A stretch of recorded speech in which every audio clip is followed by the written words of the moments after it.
وصحبه وأمته إلى يوم الدين.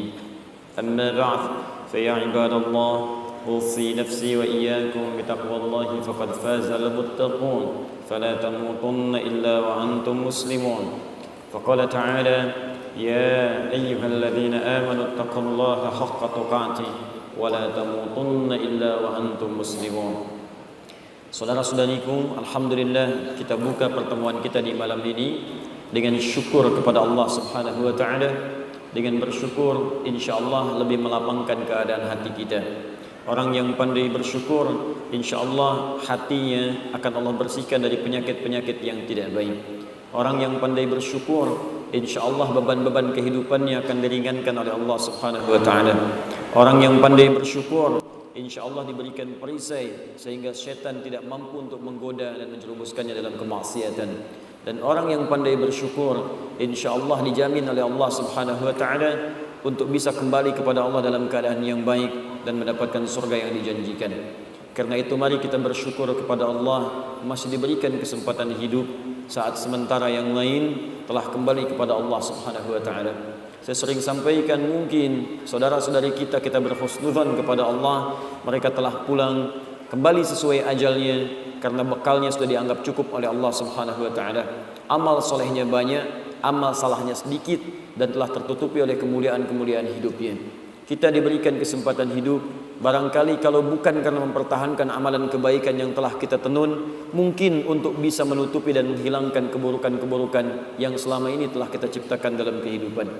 Karena itu segeralah berlomba, karena sekarang sudah banyak orang mengalami perlombaan untuk beramal soleh. Kalau anda tidak memulai sekarang, anda akan tertinggal. Saya 2 pekan ini sudah bertemu dengan orang-orang yang alhamdulillah mendapatkan hidayah dari Allah Subhanahu wa taala. Di antara mereka ada 2 yang dari kalangan pendeta kemudian masuk Islam. Hal pertama yang disampaikan oleh bagian yang pertama, amanatnya anda itu sudah mendapatkan kenikmatan beragama yang benar, jangan sekali-kali keluar dari Islam. Karena saya berusaha menemukan keyakinan ini sampai dengan semaksimal mungkin dan saya dapatkan kenikmatan dan kebenarannya. Amanat yang kedua, ini bahkan seorang doktor S3, bahkan luar biasa kemampuannya untuk menggali kajian kitab suci. Memutuskan kemudian masuk Islam dan menyampaikan ingin memulai hal-hal yang baru yang lebih baik dalam hidupnya.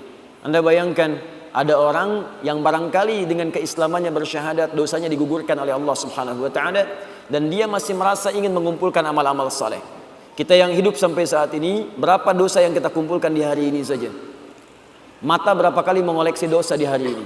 Telinga berapa kali mengumpulkan maksiat di hari ini? Lisan berapa kali mengumpulkan kesalahan di hari ini? Berkata yang tidak baik. Ada ghibah, ada fitnah, ada hal yang buruk. Berapa kali kita bertobat di hadapan Allah Subhanahu wa taala untuk menghilangkan semuanya itu? Dan cara beramal soleh yang baik lantas kemudian diurutkan dalam Al-Quran dan hadis-hadis Nabi SAW. Ada amalan taubat, ada amalan solat. Ingat, solat itu kalau dikerjakan dengan benar, dia akan menggugurkan dosa-dosa yang terjadi antara solat satu dengan solat yang lainnya. Selain dosa besar yang membutuhkan taubat khusus. Itu nanti ada di hadis Muslim nomor hadis 233. Nabi menyampaikan as-salawat ila as-salawat, al-jumu'atu ila al-jumu'ah, wa ramadan ila ramadan, kafaratun bainahunna, kafaratun lima bainahunna. Awas hati-hati, malam takunil kabair. Kata Nabi, salat satu ke salat yang lainnya, Jumat ke Jumat, Ramadan ke Ramadan, akan otomatis menggugurkan dosa-dosa yang terjadi di antaranya sepanjang bukan dosa besar. Hati-hati teman-teman sekalian. Lidah yang kadang misalnya salah bicara, pikiran yang salah kemudian berpikir, mata yang salah melihat, itu kalau sholat kita benar gugur seketika. Gugur. Karena itu kalau dipanggil sholat, semangat. Karena dalam sholat itu ada pengguguran dosa. Kalau orang paham saat sholat dosanya bisa diampuni, tentu orang akan bergerombol, berlomba untuk menunaikan sholat sesuai dengan waktunya. Kalau orang mengerti kalau dalam sholat semua doa dikabulkan kalau kita minta dengan benar, orang akan semangat sholat. Kalau orang paham dalam panggilan solat saat azan itu ada kebahagiaan yang akan diberikan. Hayya 'alas shalah. Anda bertanya, kenapa solat? Hayya 'alal falah. Yang belum bahagia, kata Allah, saya berikan kebahagiaan saat kamu sujud. Kalau orang mengerti dalam solat ada kebahagiaan, dia akan tentu semangat menyiapkannya. Karena itu ada istighfar, ada solat, ada kemudian amalan lainnya, ada tahajud dan lain sebagainya. Tapi di antara sekian amalan itu ada sebagiannya yang diistimewakan oleh Al-Quran, bahkan langsung disebutkan dalam lisan Nabi sallallahu alaihi wasallam, seperti tercantum dalam hadis riwayat Al-Bukhari yang memuji satu amalan lewat lisan Nabi sallallahu alaihi wasallam. Imam Al-Bukhari itu tidak pernah berjumpa dengan Nabi sallallahu alaihi wasallam, tapi beliau kemudian mencari informasi yang tersambung kepada Nabi. Maka beliau pernah mendapatkan informasi dari seorang bernama Hajjaj bin Minhal. Hajjaj mendapatkan informasi dari Syu'bah mendapat informasi dari Alqamah ibnu Marthad. Alqamah ibnu Marthad mendapat informasi dari Sa'ad bin Ubaidah. Sa'ad bin Ubaidah mendapat informasi dari Abu Abdurrahman As-Sulami. Abu Abdurrahman As-Sulami mendapat informasi dari Uthman bin Affan. Uthman bin Affan radhiyallahu taala anhu, juga dari sahabat Ali bin Abi Thalib karamahullahu wajhah, dari Nabi sallallahu alaihi wasallam. Apa yang disampaikan oleh Nabi sallallahu alaihi wasallam? Perhatikan kalimatnya. Awas, saking pentingnya kalimat ini, kita mesti memahami dengan baik dan fokus ke dalamnya. Khairukum man ta'allama al-Qur'ana wa 'allamah. Khairukum, bila ada orang baik di antara manusia, maka kata Nabi, yang paling baik di antara kalian itu man ta'allama al-Qur'an, siapa yang mampu dan mau belajar Al-Qur'an. Dan kalimatnya menggunakan man, ismun mausulun ala fardiyatil 'amiyah. Huruf sambung yang menunjuk kepada objek, kadang-kadang subjek, dan dia menunjuk kepada sifat personal, tapi tanpa batas. Fardiyah 'amiyah, dia personal tapi sifatnya luas. Artinya kalau setiap Anda ingin jadi orang baik, siapa Anda? Anda pejabat, ingin jadi pejabat yang baik. Anda pengusaha yang baik. Anda seorang anak yang baik. Anda seorang ayah yang baik. Anda seorang ibu yang baik. Anda mahasiswa yang baik. Jadi apapun profesi Anda, siapapun Anda, bagaimanapun sifat Anda, kata Nabi, kalau Anda ingin menjadi yang terbaik di bidangnya. Jadi kalau ada mahasiswa yang baik, ukurannya bukan nilainya, ukurannya ini, kata Nabi. Kalau ada seorang ayah yang baik, ukurannya bukan pemberiannya, tapi ini ukurannya nih, bukan infaknya, tapi ini yang akan disampaikan oleh Nabi. Kalau ada ustadz yang baik, bukan karena keilmuannya saja, tapi ini nih yang akan disampaikan oleh Nabi. Jadi kalau Anda mendapatkan yang disampaikan oleh Nabi ini, maka yakinlah dengan janji Nabi sallallahu alaihi wasallam ketika Nabi mengatakan orang ini akan menjadi orang yang terbaik dalam kehidupan. Khairukum, bila ada orang baik, maka yang terbaik di antara kalian man ta'allamal Qur'ana, siapapun yang mau belajar mengkaji isi Al-Qur'an wa 'allamah, kemudian dari pelajaran itu dia amalkan dalam kehidupannya, dia praktekkan sesuai dengan profesinya. Jadi teman-teman sekalian, mempelajari isi Al-Quran itu, sebelum kita mulai nanti bahasan yang kita kaji di malam hari ini, kita nggak akan ambil banyak. Mungkin kita akan biasakan ambil sebagian dari ayat-ayat pilihan untuk belajar, sesuai dengan kadar kebutuhan kita secara umum. Tapi kalau kita mau fair, objektif dalam mengkaji Al-Quran, untuk membaca, sempurnakan. Untuk menghafal, sempurnakan. Al-Fatihah sampai An-Nas. Tapi untuk mengamalkan isinya, ada dua jalan yang bisa ditempuh. Awas. Pertama, kata Abu Abdurrahman As-Sulami yang meriwayatkan hadis ini, akhadtul Qur'ana an qaumin, saya itu belajar Al-Quran dari sekelompok kaum, sekelompok orang. Maksudnya generasi sahabat ridwanullah alaihim. Bagaimana cara belajarnya? Setiap kami belajar, tidak pernah kami belajar kecuali mengambil 10 ayat dulu, paling maksimal. Dari 10 ayat ini kami berusaha mengamalkannya terlebih dahulu. Jika sudah mampu mengamalkan dengan sempurna, seperti kami kemudian dapatkan itu sesuai kemampuan, baru nyambung lagi ke ayat berikutnya, surat berikutnya lagi. Jadi itu yang diambil oleh para sahabat. Sampai-sampai kemudian sahabat bernama Abdullah ibnu Amr ibnu Al-As radhiyallahu taala anhuma mengatakan, kami belajar dari Nabi sallallahu alaihi wasallam Al-Quran, banyak orang yang hafal satu surah saja, tapi mereka punya kemampuan mengamalkannya dengan sangat luar biasa. Hafalnya satu surah, tapi mengamalkannya luar biasa. Dan apa lanjutan kata beliau? Saya khawatir di masa saya ini, ya kata sahabat junior Abdullah bin Amr ibn Al-As radhiyallahu ta'ala anhuma, saya khawatir di masa kini atau di masa yang akan datang, ada orang yang mudah menghafal Al-Quran, bahkan semudah meminum air. Kasyurbil ma. Minum air kan tidak ada sekatnya, ya, tidak ada nyangkutnya, beda dengan makan durian. Mut, masuk. Minum cendol, gigit, masuk. Minum air nggak ada, syurbil ma, seperti minum air bening. Nggak ada sekatnya. Masih nggak percaya? Buktikan. Bismillah. Bismillah. Alhamdulillah. Tidak ada sekatnya. Langsung masuk. Ada orang yang menghafal Quran, itu seperti minum air, langsung cepat masuk. Tapi dia kesulitan dalam mengamalkannya. Kesulitan dalam mengamalkannya. Karena itu manhaj yang pertama dalam mempelajari Al-Quran ini, kita mesti bersabar. Sabar. Dan kita pahami setiap hurufnya, setiap kalimatnya, sehingga mendapatkan pemaknaan sempurna untuk bisa mengamalkannya. Yang kedua, hati-hati. Boleh jadi setiap kita itu punya profesi yang beda-beda. Misal di sini ada pedagang, ada pengusaha, ada pejabat, ada mahasiswa. Ketika Anda kemudian akan beraktivitas sesuai dengan aktivitas Anda, maka bolehlah Anda mengeluarkan sebagian ayat Al-Quran sesuai dengan profesinya. Ini tidak harus semua ayat Quran kemudian Anda kaji, Anda dalami. Ambil sebagian yang Anda kemudian dapati sesuai dengan profesi masing-masing. Kalau baca sempurna Al-Fatihah sampai An-Nas.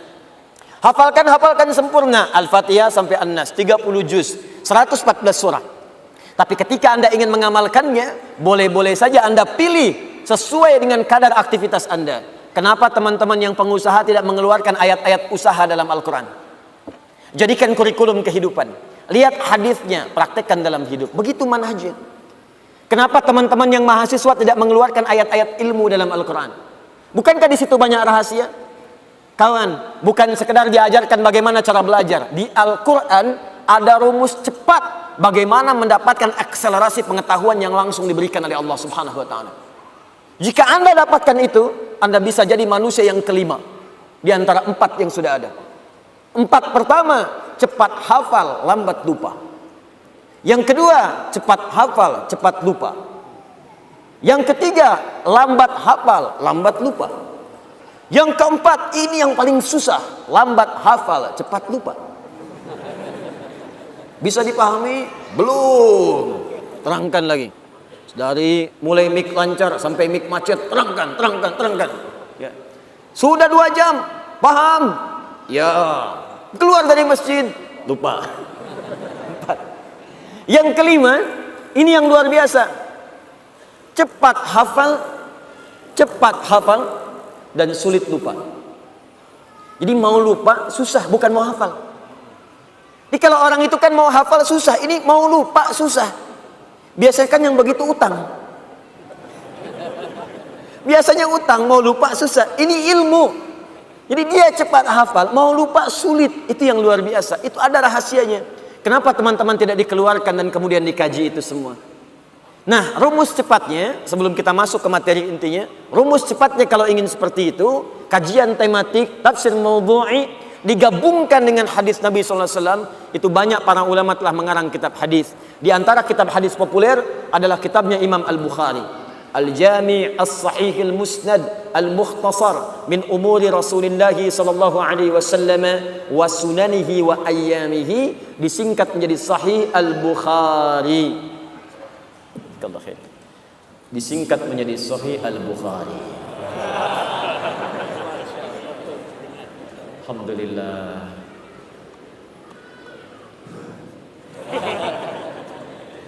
Nah, di Sahih Al-Bukhari ini itu sampai ada 97 pembahasan, 97 kitab, 97 topik.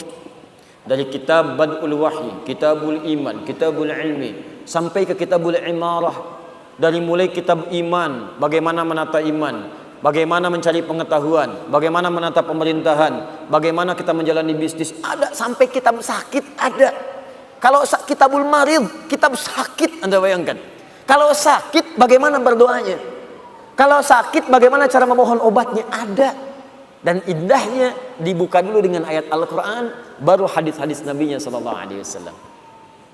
Nah, yang kedua, ada yang sifatnya juga ayat-ayat umum yang bermanfaat untuk semua lintas profesi. Barangkali penting ayat-ayat ini untuk kita kaji, sehingga melahirkan kemudian pemahaman sempurna untuk semua dan motivasi dalam menjalani kehidupan. Di antara ayat-ayat itu ada yang terkumpul dalam satu surah, ada yang tergabung dalam 2 surah di asbabun nuzulnya, juga ada yang terpisah, ayat-ayat menyendiri walaupun tergabung di surah tertentu. Di antara sekian banyak ayat itu, kita akan keluarkan malam ini 2 surah sekaligus yang turun bersamaan, bahkan urutannya berurutan dalam mushaf, urutan 93 dan urutan 94 dari 114 surah yang termaktub dalam mushaf yang menjadikan firman Allah Subhanahu wa taala tertuliskan di dalamnya, yaitu surah Ad-Duha dan surah Al-Insyirah atau surah Asy-Syarah atau surah Alam Nashrah. Malam ini kita akan bahas, mudah-mudahan ada manfaat di balik 2 surah itu yang bisa memotivasi kita. Dan yang paling penting, semoga dengan bahasan 2 surah itu, status kita malam ini insyaallah naik menjadi khairukum man ta'allamal Qur'ana wa 'allama, yaitu umat terbaik, orang baik yang pernah hidup di muka bumi insyaallah. Tidak cukup dengan amin, mari kita mulai kemudian bahasannya terlebih dahulu. Saya mohon izin, maaf sebentar. Saya ingin ingatkan dulu, mohon bersabar kalau belajar dengan kami, terkhusus belajar tafsir. Saya pun tadi sampaikan siang di Masjid Al-Fathu, saya ini tipikal orang yang tidak terbiasa menyampaikan makna secara umum. Jadi makna Ad-Duha itu secara umum begini, saya tidak terbiasa. Saya itu pecinta Al-Quran, sangat cinta dengan Al-Quran, senang dengan Al-Quran, dan Al-Quran itu semua huruf yang merangkai itu mukjizat. Jadi sayang kalau nggak dibahas setiap hurufnya.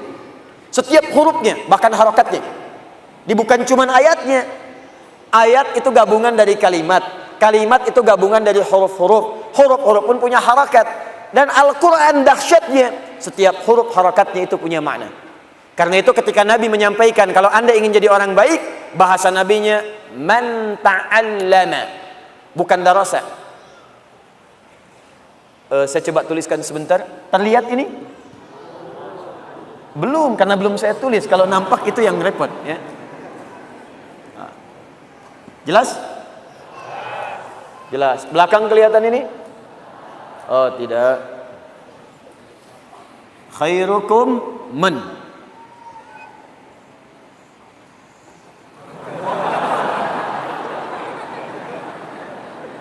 Ta'allama. Ta'allama. Sekarang kelihatan? Alhamdulillah, kacida pisan atuh pamit teka tinggal meh, sageung kieu. Tuh. Man ta'allama, ta'allama diartikan secara bahasa artinya belajar. Sedangkan belajar itu punya 2 kata setidaknya dalam bahasa Arab. 1 darasa. Apa 1? Darasa, dal, ra, kemudian sin.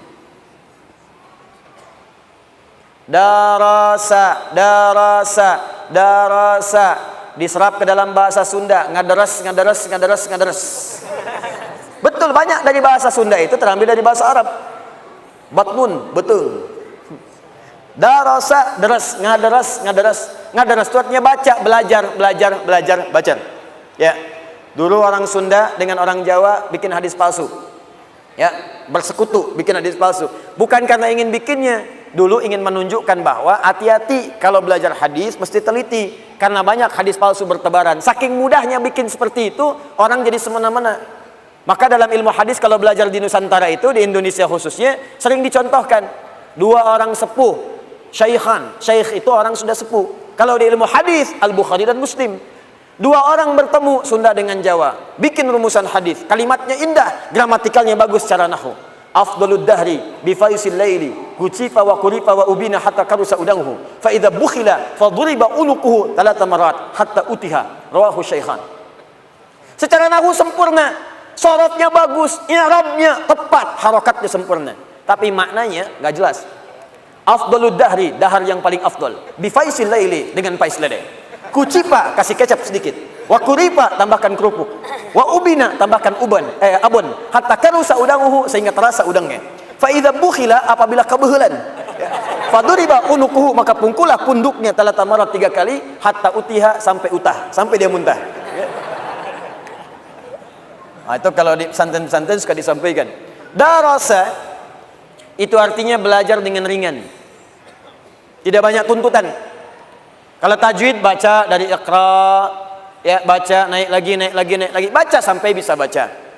Tempat belajarnya disebut dengan madrasah. Madrasah. Madrasah. Pengajarnya disebut mudarris. Darasa. Karena itu sekarang madrasah diartikan sekolah-sekolah yang sifatnya ringan. SD, madrasah ibtidaiyah. Tuh. Naik lagi madrasah i'dadiyah, SMP ringan. Karena anak SD belajarnya kecil-kecil. Ringan, ringan, ringan, ringan. Sedang. Dan jarang ada hambatan. Dalam kaidah ilmu lughah ada bacaan begini. Ziyadatul mabna tadullu ala ziyadatil ma'na. Kalau hurufnya bertambah, maka meluas pula maknanya. Huruf nambah, makna bertambah. Huruf meluas, makna meluas. Kalau diungkapkan dengan kalimat ini, darasa cepat. Itu artinya pelajarannya ringan, cepat, nyaris tanpa hambatan. Ringan, kecil-kecil. Tapi kalau kalimatnya berubah menjadi ta'allama. Tuh. Dari kata ilmu alima pakai ta, sebelum akhir pakai tasydid. Syiddah. Sesuatu yang dibuka dengan huruf ta dalam ilmu sharaf di antara maknanya adalah sesuatu yang menunjuk pada usaha yang sungguh-sungguh, serius. Serius. Fokus. Kalau sebelum akhirnya ditambahkan tasydid, ada tasydidnya. Dari kata syiddah, sesuatu yang tidak mudah. Kadang-kadang butuh motivasi kuat, 2 kali lipat. Karena itu dibaca double, ta'allama. Perhatikan, untuk belajar Al-Quran ini, kalimat nabinya menggunakan kata ta'allama bukan darasa. Kalau kalimatnya menggunakan darasa, tentu maknanya adalah sesuatu yang mudah. Gampang, pelajari, gampang, mudah, selesai. Tapi ketika menggunakan kata ta'allama, seakan-akan Nabi ingin mengatakan, hei, kalau ingin jadi orang baik, itu tidak mudah. Mesti serius belajarnya. Ayo yang sungguh-sungguh. Jangan cuma baca, lihat, terjemah, langsung paham. Tidak. Pahami dulu pelan-pelan. Lihat hurufnya, luruskan niatnya, serius. Dan tambah motivasinya. Karena jangankan belajar tafsir, untuk baca saja itu butuh kesabaran. Baca koran, baca info, 1 jam bisa stabil. Baca Al-Quran, 10 menit bisa ngantuk. Ada baru Toha. Tuh. Jadi itulah keindahannya teman-teman sekalian. Karena itu kita bersabar, pelan-pelan kita akan baca. Kita mulai dulu dengan sebab turunnya surah Ad-Duha ini. Dalam Al-Insyirah. Kenapa sebab ini turunnya 2 surah ini? Apa kemudian hikmah yang bisa diambil dari sebab turunnya ini? Sehingga bisa memberikan inspirasi bagi kita semuanya. Kita mulai dari sini. Baru kemudian kita ambil keterangan para ulama-ulama tentang tafsir atau makna dari surah Ad-Duha dan bersamaan dengan Al-Insyirah, dan kita ambil imrahnya untuk kita terapkan dalam kehidupan kita. Kita mulai dengan bahasan yang pertama, kita padukan dulu dengan sebab nuzul turunnya surah Ad-Duha dan Al-Insyirah terkait juga dengan turunnya surah Al-Mudaththir. Bismillahirrahmanirrahim. Ini baru kita mulai. Tadi mukaddimah. Setelah turunnya surah Al-Alaq, surah ke-96, Iqra bismi rabbikal ladzi khalaq, dan seterusnya ayat. Kemudian setelah itu ada jeda wahyu berhenti sementara turun kepada Nabi sallallahu alaihi wasallam. Setelah Nabi menerima wahyu Iqra sampai dengan 5 ayat, kemudian setelahnya beberapa ayat turun. Setelah itu ada jeda berhenti wahyu. Ada yang menyebutkan selama 40 hari. Ada yang menyebutkan selama 3 bulan. Dan ada paling panjang menyebutkan selama 3 tahun. Tidak turun wahyu. Sampai Nabi bolak-balik naik ke atas, kemudian Gua Hira turun lagi, nggak ada. Naik ke atas lagi, nggak turun-turun, balik lagi. Dan Gua Hira itu Bapak Ibu sekalian, itu bukan sekedar tempat yang dikisahkan. Saya juga nggak ngerti sekarang guru-guru agama Islam, tolong ditajamkan pendalaman pemahamannya, ditajamkan pengajarannya, jangan sekedar disebutkan. Anak-anakku sekalian, Nabi itu menerima wahyu di Gua Hira. Iya Bu, sampai situ aja. Iya Pak, tunjukkan gambarnya. Itu dari rumah Nabi ke Gua Hira berapa jaraknya? Supaya mengerti, untuk mendapatkan sesuatu itu butuh perjuangan. Saya itu Pak napak tilas dari rumah Nabi SAW sampai ke tempat Gua Hira. Itu jaraknya kurang lebih 5-6 kilo. Jalan kaki itu. 5-6 kilo diukur. Saya naik lagi ke atasnya 700 meter sampai ke atas. Sampai di puncaknya, guanya bukan di sini. Bukan naik ke atas langsung gua, turun lagi sedikit. Lalu saya naik tuh ke atas guanya, saya lihat sampai ke arah rumah Nabi itu. Tanda paling gampang ada patokan jam yang sekarang jam besar itu Menara Zamzam, dekat situ. Saya lihat-lihat Allahu Akbar, paling sedikit ada 5 bukit jaraknya. Ini Nabi itu untuk mendapatkan wahyu sampai naik ke atas Gua Hira, itu beliau jalan kan dulu kan nggak ada sepeda, motor mustahil, mobil nggak ada, Gojek belum ada, Gokar kosong, Grab jangan kira mimpi, nggak ada. Pilihannya cuma satu, jalan kaki, jalan naik, makanya fisik beliau itu kuat. Apakah sampai naik langsung ke atas? Tidak, naik bukit dulu, turun dulu, kadang-kadang ada badai, berhenti dulu. Sampai di bawah, Anda kalau mau coba ya, saya bermohon pada Allah, insya Allah yang berangkat haji tahun ini dari Jawa Barat, dari manapun, seluruh Indonesia, seluruh dunia, kita doakan dimudahkan oleh Allah Subhanahu Wa Taala, insya Allah. Yang belum berangkat mudah-mudahan disegerakan oleh Allah Subhanahu Wa Taala, insya Allah. Ya, ayo, ikhtiar. Nanti sampai di sana, coba Anda naik ke Gua Hira itu, bukan sekedar naik, kadang-kadang masih ada binatang, ya, ada monyet sekitarannya. Yang kalau nggak dikasih makan, kadang-kadang nguntit Anda dari belakang, kadang-kadang tas Anda diambil dan sebagainya. Saya membayangkan bagaimana saat ketika Nabi akan mengambil dan menerima wahyu itu. Naik turun. Ini menunjukkan pesan bahwa untuk menemukan tempat yang baik itu kadang-kadang butuh perjuangan. Kadang-kadang berkelok-kelok dulu baru menemukan tempatnya. Untuk menemukan kedekatan dengan Allah itu butuh perjuangan. Kadang-kadang yang belum berjilbab ya akhwat, nggak seketika langsung berjilbab. Kadang ada pergolakan dulu. Kadang melawan dulu orang-orang yang menyoal. Kadang harus punya argumentasi sampai lapang, baru kemudian dikenakan. Untuk meninggalkan riba itu nggak mudah. Kadang berjuang dulu dengan keadaan diri. Kadang harus memerangi hal yang sudah matang sebelumnya. Untuk mendapatkan kenikmatan setelah itu nggak mudah. Kadang perlu naik ke atas bukit, turun lagi, kadang kena badai, kadang kena pasir, kadang harus meniti seperti naik Nabi ke Gua Hira. Tapi setelah mendapatkan anugerah Iqra bismi rabbikal ladzi khalaq itu tak akan terasa bolak-balik walaupun harus naik turun gunung, naik turun gunung. Nikmat rasanya kalau sudah dekat dengan Allah Subhanahu Wa Taala. Biasanya begadang, sekarang ingin tahajud, apakah langsung tiba? Belum tentu ya ikhwan.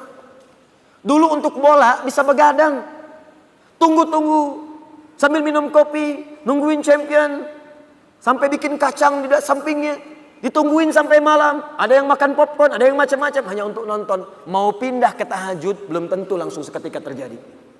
Tungguin dulu, setting alarm, kuatkan niat, bangun jam 3, alarm jam 2, jam 2:15, jam setengah 3. Alarm jam 2 mematikan yang jam 2:15. Alarm 2:15 mematikan alarm yang jam setengah 3. Alarm setengah 3 untuk persiapan dulu. Belum tentu mudah. Naik turun. Nah, setelah periode Iqra itu, tiba kemudian wahyu berhenti sementara waktu. Kita ambil batas paling maksimal misalnya sampai dengan 3 tahun. Minimalnya riwayatnya 40 hari. Para ulama kemudian menyimpulkan, kenapa Allah dalam hal ini memberikan jeda kepada Nabi sebelum muncul kemudian wahyu yang berikutnya. Perhatikan hikmahnya dengan sangat indah. Pertama kata para ulama, untuk memberikan pesan kepada Nabi agar diteruskan kepada umatnya, agar terbiasa memahami makna Al-Quran dan mendalami serta mengamalkannya sebelum dia memperbanyak bacaan-bacaan kepada yang lainnya. Jadi menghatamkan Quran itu bagus, mengejar khatam bagus, baca bagus. Tapi yang lebih disukai itu apa yang sudah dibaca, dalami, pahami supaya bisa diamalkan. Di kebanyakan orang sekarang mengejar kemudian setoran hafalan, mengejar banyaknya bacaan, mengejar khataman, cuman sayangnya apa yang dibaca nggak dipahami. Anda khatam dalam sebulan 3 kali, tapi yang dibaca-baca itu nggak ngerti apa manfaatnya untuk Anda. Pahala ada, cuman keberkahan dunianya nggak dapat dan kemuliaan akhiratnya berkurang. Maka mulailah dengan manhaj yang diajarkan oleh Nabi SAW. Sedikit bagus, hafalkan boleh banyak. Tapi dari semua apa yang kita dapatkan itu, milikilah jeda waktu untuk mengamalkannya. Saran saya begini, kalau bisa, misal bulan ini saya ingin paham makna Al-Fatihah. Bulan depan saya mulai juz amma. Bagi. Kalau perlu sehari seayat gak apa-apa. An-Naba 40 ayat misalnya, besok saya ayat pertama dulu. Besoknya lagi ayat keduanya. Lihat tafsirnya, jajarkan maknanya, usahakan amalkan dalam hidup. Kalau sudah begitu, hidup antum itu terisi berkah. Enak. Setiap waktunya dengan Quran, dengan enak, keberkahannya nikmat sekali. Dan terisi waktunya, walaupun sehari hanya 1 ayat. Nah, apa yang terjadi setelah itu? Tiba-tiba Nabi naik ke atas Gua Hira siang-siang. Tidak ada wahyu turun, diputuskan turun oleh beliau. Siang itu juga. Di pertengahan jalan, tiba-tiba ada panggilan kepada beliau. Ini diabadikan dalam hadis riwayat Al-Bukhari yang tentang kitab Bad'ul Wahyi, hadis nomor 4 sampai 5. Riwayat sahabat Jabir bin Abdullah radhiyallahu ta'ala anhu. Tiba-tiba kemudian ada panggilan dari atas, Muhammad. Muhammad. Nengok kanan tidak ada orang, kirinya kosong, depannya nggak ada orang, belakangnya kosong. Begitu melihat ke atas, ada satu sosok. Kana yaqudu bainas sama'i wad dunya, seperti orang yang duduk antara langit dengan bumi. Sama wal ard, antara seperti duduk di antara langit dan bumi. Melihat ke bawah mengatakan Muhammad, Muhammad. Masya Allah. Mas, siapa namanya? Dzul Khair, orang yang punya kebaikan. Mas Dzul Khair siang-siang ke Al-Ukhuwah, i'tikaf dari zuhur sampai jam 2. Udah kosong, gak ada orang sama sekali. Keluar dari Al-Ukhuwah, tiba-tiba ada panggilan di luar. Dzul. Depan kosong, belakang gak ada orang, kanan kiri kosong. Dzul. Lihat ke atas, makhluk besar, rambut panjang, jubah putih. Apa responnya? Kata Nabi, faru'ibtu minhu. Saya khawatir, takut sampai bulu kuduknya naik. Lalu saya tinggalkan tempat itu dengan cepat. Sampai kemudian bertemu dengan Sayyidah Khadijah. Sampai kemudian digandeng tangannya, Nabi katakan, dathiruni, dathiruni. Riwayat lain, zammiluni, zammiluni. Sampai seketika sudah tenang, disampaikan kalimat, turunlah kemudian surah Al-Mudaththir. Ya ayyuhal mudaththir, qum fa'anzir, wa rabbaka fakabbir, dan seterusnya ayat. Itu ayat perintah dari Allah langsung kepada Nabi untuk berdakwah secara terang-terangan, untuk mengamalkan ilmu. Ini kata para ulama hikmah yang kedua. Jadi kalau kita ingin mengamalkan sesuatu, ingin beramal, ingin ibadah, jangan sampai kita ibadah sebelum punya dasar ilmu yang matang. Nabi saya diminta beribadah, beramal, berdakwah, itu diminta berilmu dulu. 3 tahun masanya.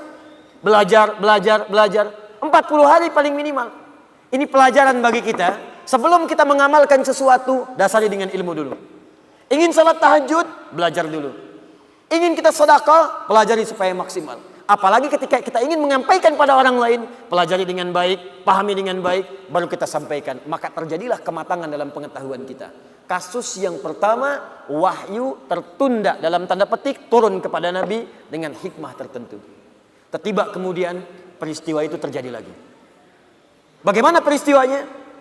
Dalam masa setelah itu turun wahyu, sampai kemudian terputus dalam jangka waktu sekitar 2 sampai dengan 3 malam. Saking dahsyatnya, maaf, Nabi malam itu kemudian bermohon kepada Allah, belum turun. Malam kedua, belum turun. Yang ketiga pun belum turun.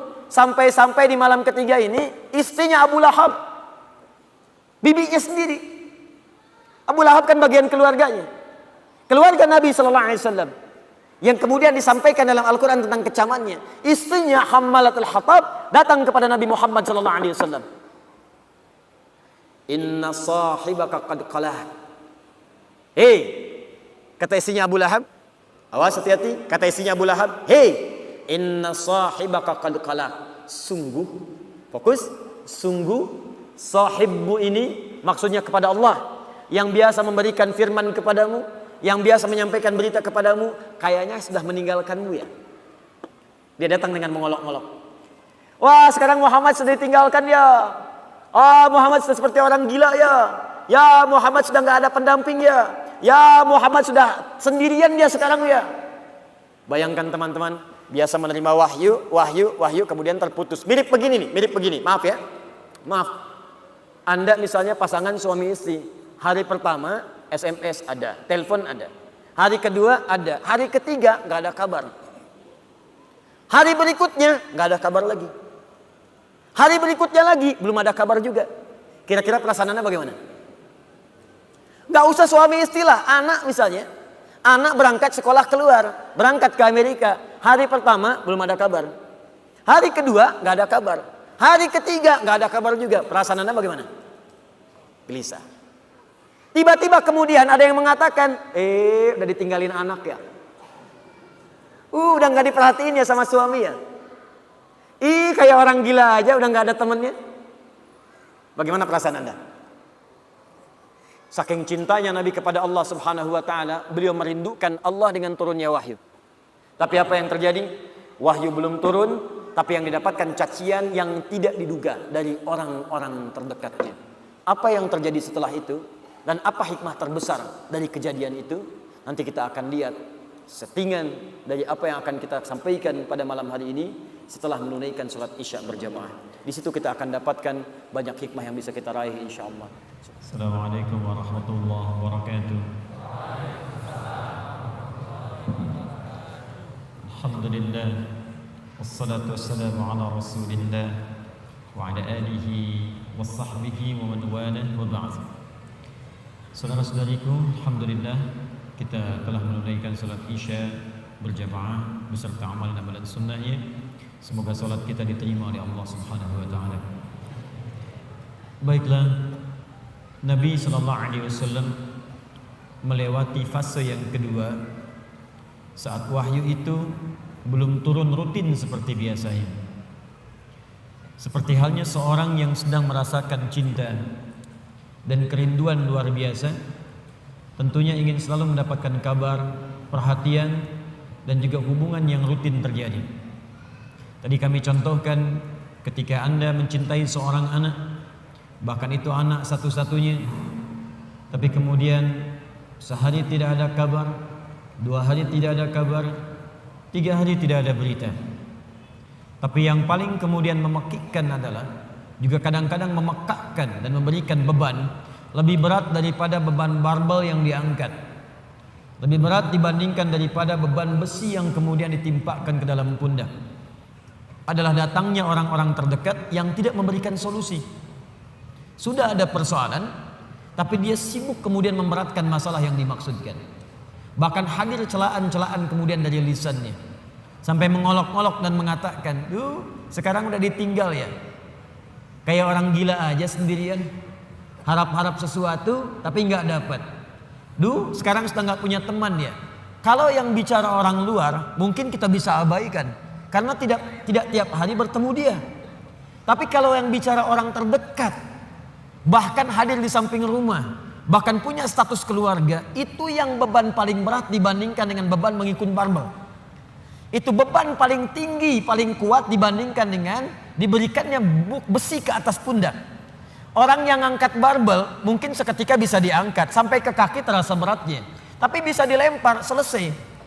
Tapi kalau ada orang terdekat kemudian mencela Anda, orang terdekat memfitnah Anda, orang terdekat mengolok-olok Anda, orang terdekat menyebarkan aib Anda yang sebetulnya bukan aib pula, itu yang kadang-kadang berat untuk diterima.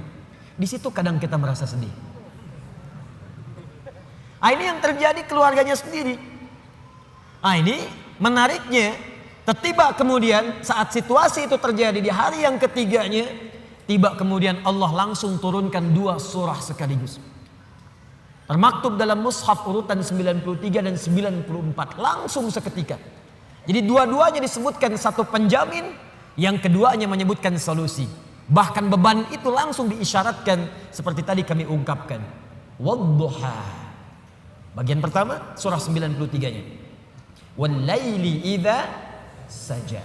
Ma wadda'aka rabbuka wa ma qala. Ketika tadi keluarganya mengatakan inna sahibaka qad qala. Sungguh Rabbmu sekarang, Tuhan itu yang kau pertuhankan itu sudah meninggalkanmu. Dijawab langsung, ma wadda'aka rabbuka wa ma qala. Walal akhiratu khairul laka minal ula. Wala sawfa yu'tika rabbuka fatarda. Alam yajidka yatiman wa wajadaka dhallan wa wajadaka 'ailan fa ammal yatima fala wa ammas sa'ila fala wa amma bi ni'mati rabbika. 11 ayat langsung. Apakah berhenti?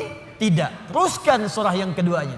Langsung disebutkan tentang beban yang terasa terpikul itu. Seketika dijatuhkan bebannya oleh Allah Subhanahu wa taala. Nanti kita bahas tafsirnya.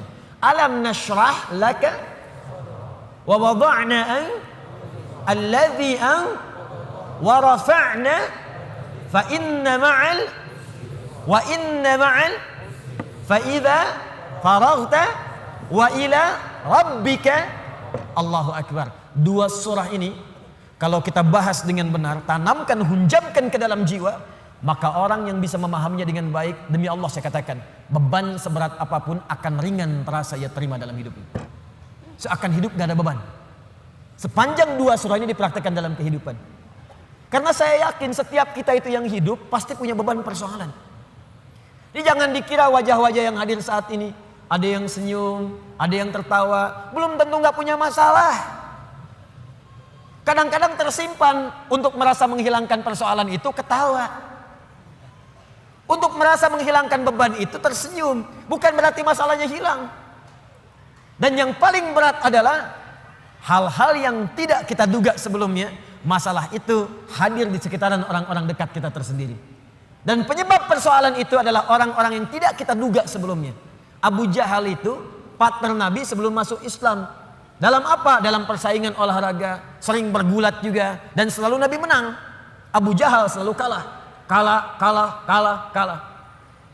Sampai seketika dikalahkan oleh Nabi, kalah lagi. Sampai penasaran dengan Nabi. Abu Lahab itu teman-teman sekalian, paman Nabi, bahkan anaknya menikah kemudian dengan putri Nabi SAW. Tidak mudah. Tapi apa yang terjadi? Beban itu yang paling berat yang ada di sekitarannya. Melebihi beban di kantor, melebihi beban di kampus, melebihi beban di pemerintahan, melebihi beban di pekerjaan.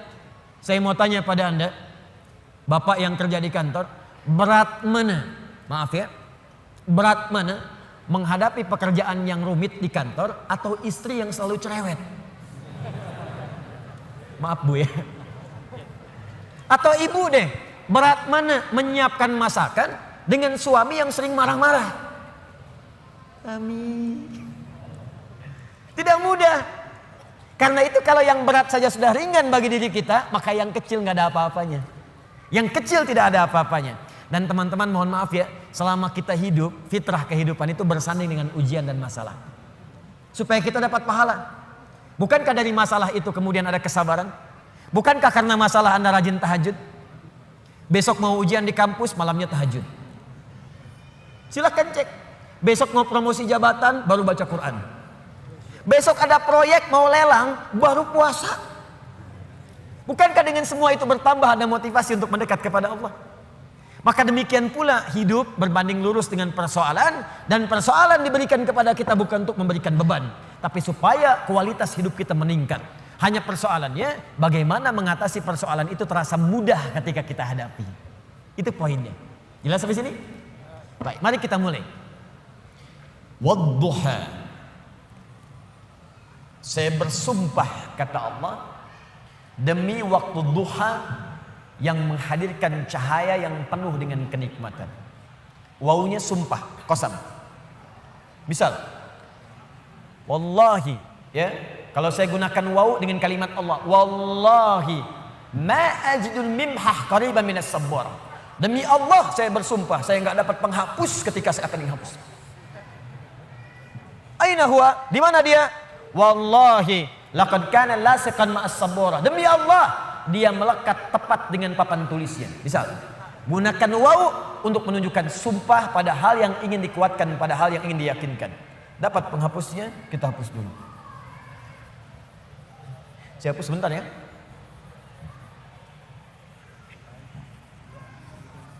Gak apa-apa, ini memang seperti ini fitrahnya. Pertemuan kedua ke Al-Qur'an, datang sendiri, menangkan sendiri, ngapus sendiri, ya. Panitia nawarkan door prize, ya. Nawarkan mic, selesai, masuk surga. Alhamdulillah. Ayo lihat. Saya ulang ya pelan-pelan. Wadduha. Wadduha.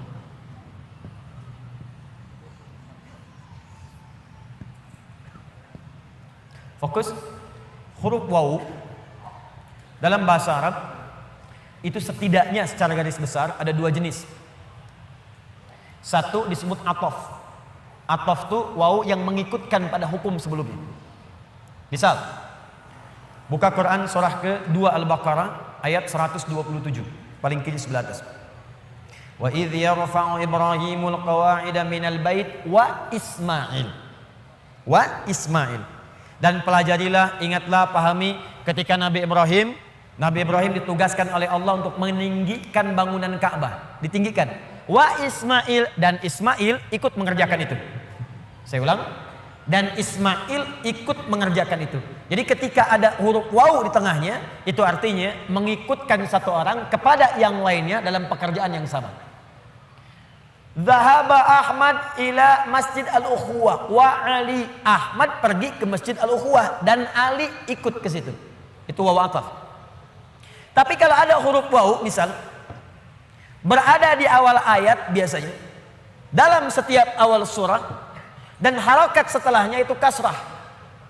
Harokat setelahnya itu kasrah. Jadi waw ada kalimat, di akhir kalimat itu harokatnya kasrah. Atau kasrahnya tidak ada tapi ditutup dengan alif. Alifnya alif belok begini.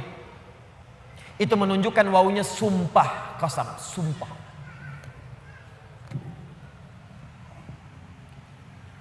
Saya ingin katakan pada Anda, kalau ada orang ragu kemudian saya bersumpah, bukankah sumpah itu bisa membuat ia lebih yakin? Bukankah sumpah itu ditujukan untuk menepis keraguan? Lihat baik-baik. Manusia saja bersumpah, Anda bisa yakin. Sekarang Allah itu nggak bersumpah pun pasti benar. Tapi kemudian dihadirkan sumpah. Kalau Allah sudah bersumpah, itu bukan sekedar ingin menyampaikan kalimat atau informasi, tapi Allah ingin memberikan komitmen dengan sungguh-sungguh dan menanamkannya ke dalam jiwa. Seakan-akan Allah ingin katakan, hei, saya bersumpah ya, saya komitmen, tanamkan pada jiwamu yang paling dalam. Wadduha, demi waktu duha yang cahayanya begitu menyejukkan, menenteramkan. Bukankah kalau waktu duha Anda keluar cahayanya enak? Ya? Nah, sumpah yang pertama ini ada yang memaknai dengan kalimat makna hakiki. Ini bersumpah dengan suasana alam yang sejuk. Tapi ada yang memaknai dengan kalimat majazi, kata kiasan. Muhammad, saya bersumpah, tanamkan pada hatimu yang paling dalam demi keadaanmu yang pernah mengalami ketenangan. Seperti halnya engkau merasakan cahaya duha. Demi kondisimu yang pernah merasakan sukacita, yang pernah enak, pernah nyaman, gak ada gangguan, persis seperti engkau berjemur dalam suasana duha. Bukankah kalau Anda keluar suasana duha enak?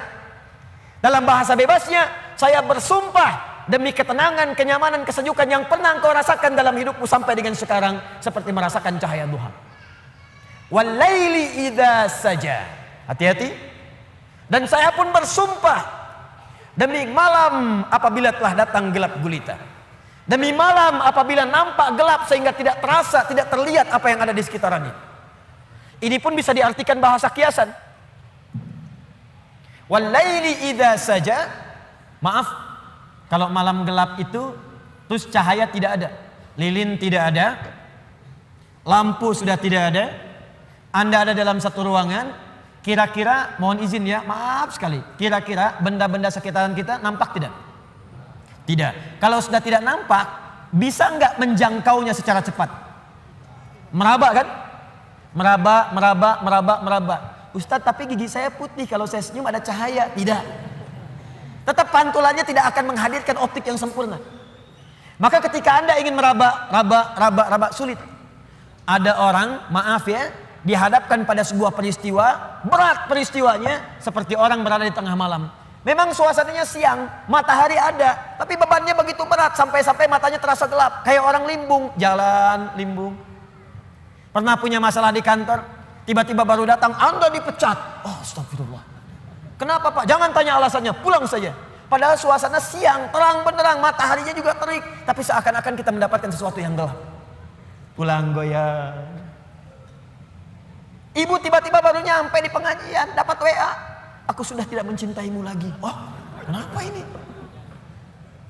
Papa, apa yang terjadi? Apa mah? Ada SMS begini. Itu bukan nomor papa, mungkin salah. Tapi kalau itu benar, gelap. Jadi ada beban-beban tertentu dalam kehidupan yang terasa begitu gelap. Maka muncul kalimat walaili idza saja. Ataupun suasana yang engkau punya beban Muhammad, saking beratnya beban itu seperti engkau berada di pertengahan malam yang tidak ada cahaya, sulit berjalan, sulit meraba, sampai ada beban di pundakmu. Ma wadda'aka rabbuka wa ma qala. Tanamkan dalam jiwamu, aku bersumpah kata Allah, dan ini komitmenku kepadamu. Baik engkau dalam suasana suka seperti waktu duha, ataupun dalam suasana punya beban yang sangat berat, tanamkan, yakinkan pada jiwamu, aku tidak akan pernah meninggalkanmu untuk selamanya. Jangan dengarkan perempuan itu yang berkata, Tuhanmu telah meninggalkanmu. Inna sahibaka qad qala. Dijawab langsung oleh Allah, ma wadda'aka rabbuka wa ma qala. Gak akan pernah Tuhanmu meninggalkanmu, apalagi kemudian menjauhimu. Ini kata para ulama, ini manhaj yang pertama. Bila seseorang dekat dengan Allah dan selalu mendekatkan diri kepada Allah untuk bertakarrub, dekat sampai merasakan kedekatan dengan Allah, maka tidak ada yang paling menyenangkan dan tidak akan pernah merasakan beban dalam hidup kecuali semuanya akan diringankan oleh Allah Subhanahu wa taala. Kecuali semuanya akan terasa ringan karena dia merasa dekat dengan Allah Subhanahu wa taala. Di bahasa singkatnya begini, kalau Anda dekat dengan Allah, baik dalam suasana senang tidak akan melalaikan. Biasa saja karena yang paling tingginya Allah. Dan kalau sedang punya musibah pun gak akan berpengaruh. Seberat apapun sepanjang Anda merasa ada Allah, demi Allah saya katakan, semua itu akan terasa ringan. Contoh, maaf ya, Anda sedang punya masalah sekarang, berat rasanya, gak mudah dirasakan. Tapi dalam hati Anda ada keyakinan kepada Allah. Tiba-tiba muncul kalimat, la yukallifullahu nafsan illa. Allah gak mungkin titipkan beban persoalan kecuali Anda sanggup menjalaninya. Jadi kalau orang-orang yang dekat dengan Allah, di hatinya ada Allah, dalam pikirannya ada Allah, ingatannya terhadap Allah, jadi yang lain itu terasa kecil. Ini berita langsung dari Allah. Kalau beban hidup kamu ingin ringan menghadapi persoalan, maka dekatkan dirimu kepada Allah. Maka dalam suasana suka engkau tidak akan lalai. Kan ada orang yang suasana suka dia lupa dengan Allah, sehingga gak sadar berbuat maksiat. Dulu waktu belum jadi direktur, olahraganya bersepeda. Jadi direktur, sekarang mulai main golf, jalan. Sekarang mulai punya sekretaris. Sekretarisnya perempuan. Banyak melihat sekretaris dibandingkan istri di rumah. Jalan. Pergaulan mulai meluas. Hati-hati. Kalau tidak ada manhaj rabbani, kedekatan dengan Allah dalam jiwa, itu bisa berpeluang untuk bermaksiat. Hati-hati. Bisa berpeluang untuk bermaksiat. Dulu belum terlalu kaya, pakainya sepeda, kadang jalan kaki. Sekarang datang mobil. Kalau nggak punya kedekatan dengan Allah, mobil itu kadang-kadang nggak bisa buka pintunya. Kalau belum dibukakan, nggak mau keluar. Kalau belum muter keliling komplek, belum afdol. Dulu ke masjid bisa jalan, jarak ke masjid cuma 10 meter. Habis punya Grand Max, bahkan ke IMAX, bahkan ke NMAX, motor. Jadi keliling komplek dulu 3 kali. Assalamualaikum, ayo Pak Haji ke masjid. Ayo ke masjid, masih di dalam aja. Dia lupa yang di dalam itu lagi ke Cianjur, gak ada orang. Itu poinnya. Jadi jangan sampai saat kita berada di atas, lalai kita dengan kehidupan, sehingga menenggelamkan kita dalam apa yang kita dapatkan. Tapi yang lebih bahaya, jangan sampai ketika saat sedang punya persoalan, kita juga kemudian merasa berat dengan itu. Bebannya berat, limbung, bicara tidak terkontrol, makan tidak enak, tidur tidak nyaman, dan suasananya nggak menyenangkan, capek saja. Ada yang tiba-tiba naik ke atas tower, ada yang tiba-tiba naik ke atas tiang listrik, ada yang naik ke apartemen, mau bunuh diri takut, balik lagi gemetaran, dan seterusnya. Dan tidak ada kerjaan.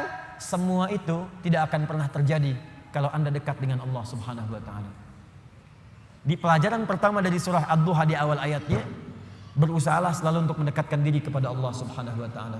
Orang yang dekat dengan Allah Orang yang dekat dengan Allah maka akan dijamin oleh Allah langsung hidupnya baik dalam keadaan suka ataupun sedang merasakan duka tidak akan berpengaruh banyak pada dirinya, karena yang paling tinggi dan paling menyenangkan adalah kedekatannya dengan Allah Subhanahu wa taala.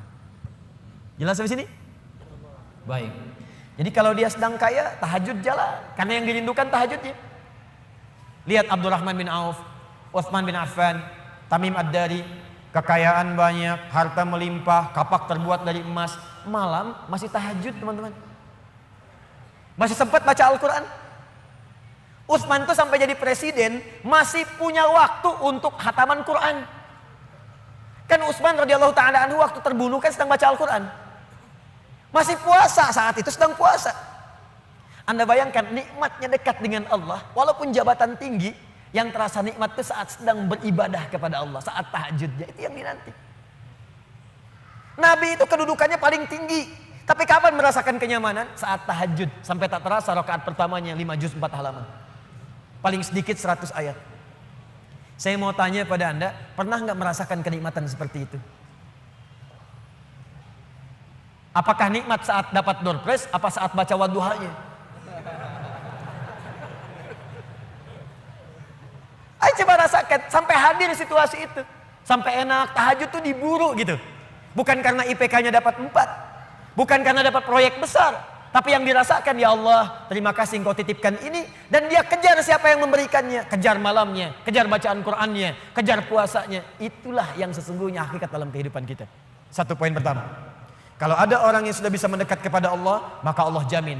Dalam syukurnya, dalam situasi dia tenangnya, nyamannya, dia tidak akan menjauh dari Allah. Dan dalam situasi dapat musibah pun tidak akan banyak berpengaruh dalam kehidupannya. 2. Allah bersumpah lagi. Walal akhiratu khairul laka minal. Ini yang hebat. Saya kemarin bikin quotes, lalu kita sebarkan. Ini sebetulnya di antara esensi surah Ad-Duha. Kata Allah, Muhammad, saya bersumpah kepadamu, yakinkan pada jiwamu, nanti saat kamu ke akhirat, suasananya akan lebih enak dibandingkan dengan sekarang. Akhirat itu lebih baik dari apa yang kamu rasakan sekarang di dunia. Maksudnya begini, kalau kamu sedang capek, kamu sedang ada musibah, kamu sedang lelah, sabar. Nanti kalau sudah pulang, semuanya akan hilang. Memang dunia itu tempat capek, karena memang tempat beramal. Sholat di dunia, kerja di dunia, puasa di dunia, baca Quran di dunia. Kenapa kita kerjakan? Supaya cari bekal untuk pulang ke akhirat. Nanti kata Allah kalau sudah pulang semuanya akan hilang. Jadi tenang aja teman-teman. Capek cuma sebentar. Ya, capek cuma sebentar. Lelah, gak apa-apa. Namanya juga dunia. Dunia itu memang tempat capek. Kalau nggak mau capek ya pulang. Dunia itu tempat capek. Dan kita memilih untuk hidup. Maka jalani itu, nikmati saja, kerjakan aja. Setiap kerja ada pahala, setiap kerja ada pahala, setiap sholat pahala, baca Quran pahala, niat mencari nafkah karena Allah pahala, merawat anak pahala, memberikan ASI pahala. Gak apa-apa, memang capek. Memang ya dunia sifatnya capek. Tobakan an tobak, setiap tahapan tuh capek lagi, biasa. Supaya dapat bekal.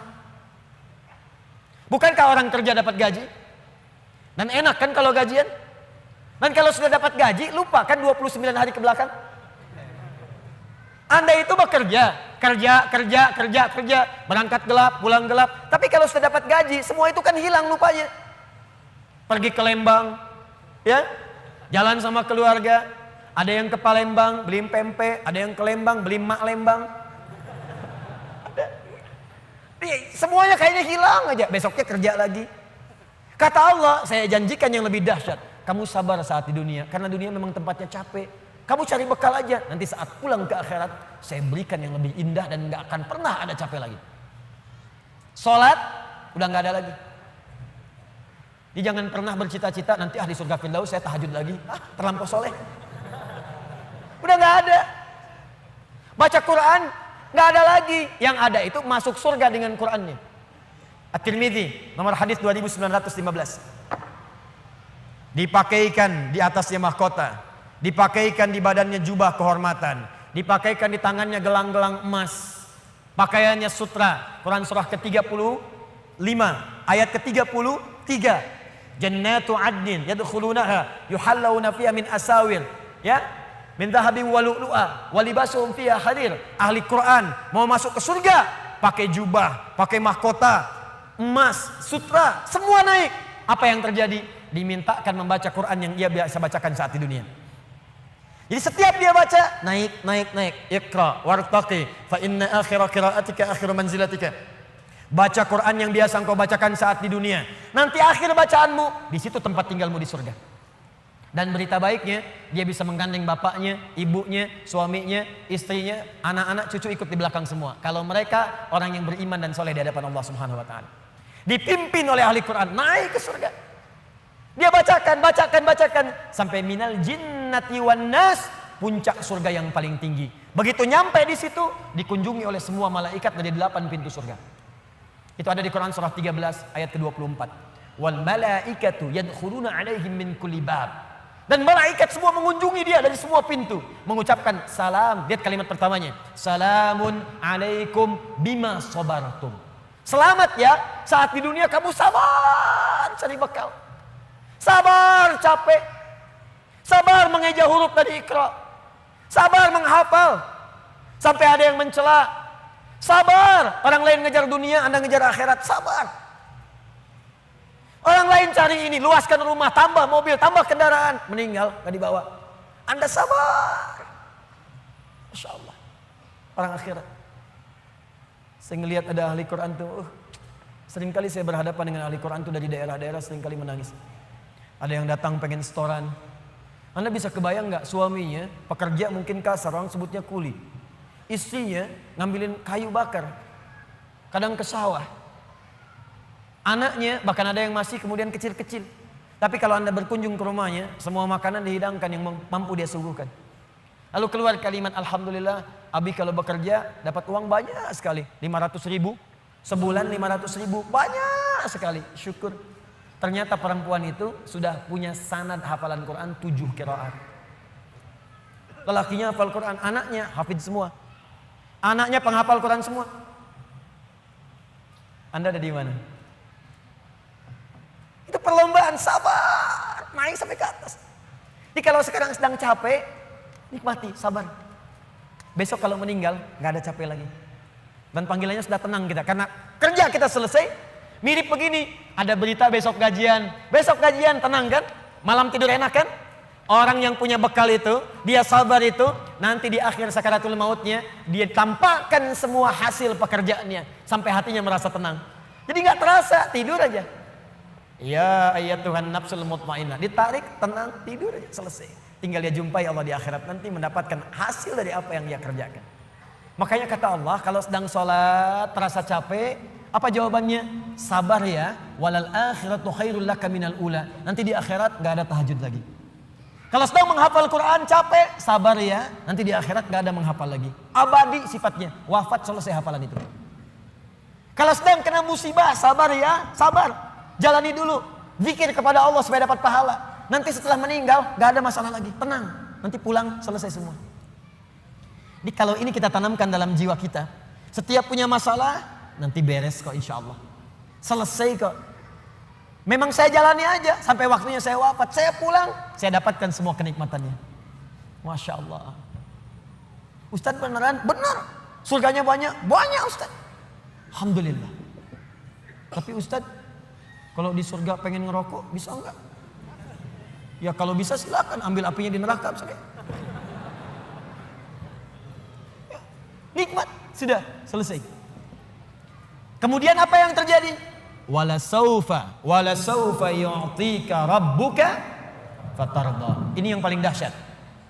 Nanti di akhirat kata Allah, kalau kamu sabar saat di dunia sekarang, Bu, Pak, sabar tahajud, sabar merawat anak, sabar sekolahkan mereka ke pesantren, sabar talaki Al-Quran, sabar berjamaah ke masjid, Anda kerja di pemerintahan, kerja jadi pegawai, ada yang berdagang, ada yang bisnis, sabar. Waktunya sholat, waktunya zakat, sabar.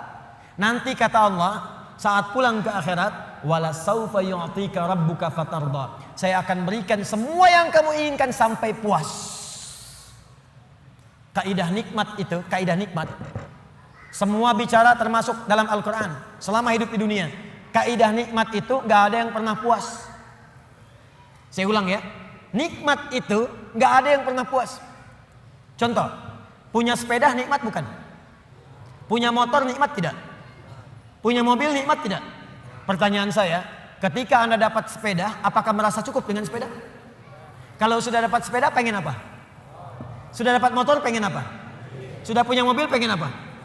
Pesawat. Garasi nggak punya, nerbangin nggak bisa, masih pengen. Belum menikah, pengen apa? Menikah. Sudah menikah, pengen apa? Punya anak. Sudah punya anak, pengen apa? Pengen cucu. Semua terus, jadi nggak ada puasnya. Nikmat itu terus pengen. Nanti di akhirat, kata Allah, nanti di akhirat saya akan berikan kepadamu sampai kamu puas. Sampai Anda mengatakan, ya Allah, cukup ya Allah, puas. Sekarang mah pengen terus, pengen.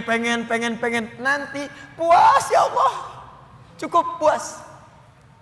Ini semuanya nikmat. Sampai selesai semua. Makanya bersabar, dunia sebentar. Sebentar mas, besok meninggal, selesai masalah. Mau besok meninggal? Susah. Sabar. Dan alhamdulillahnya nggak ada yang dikasih tahu kapan meninggal.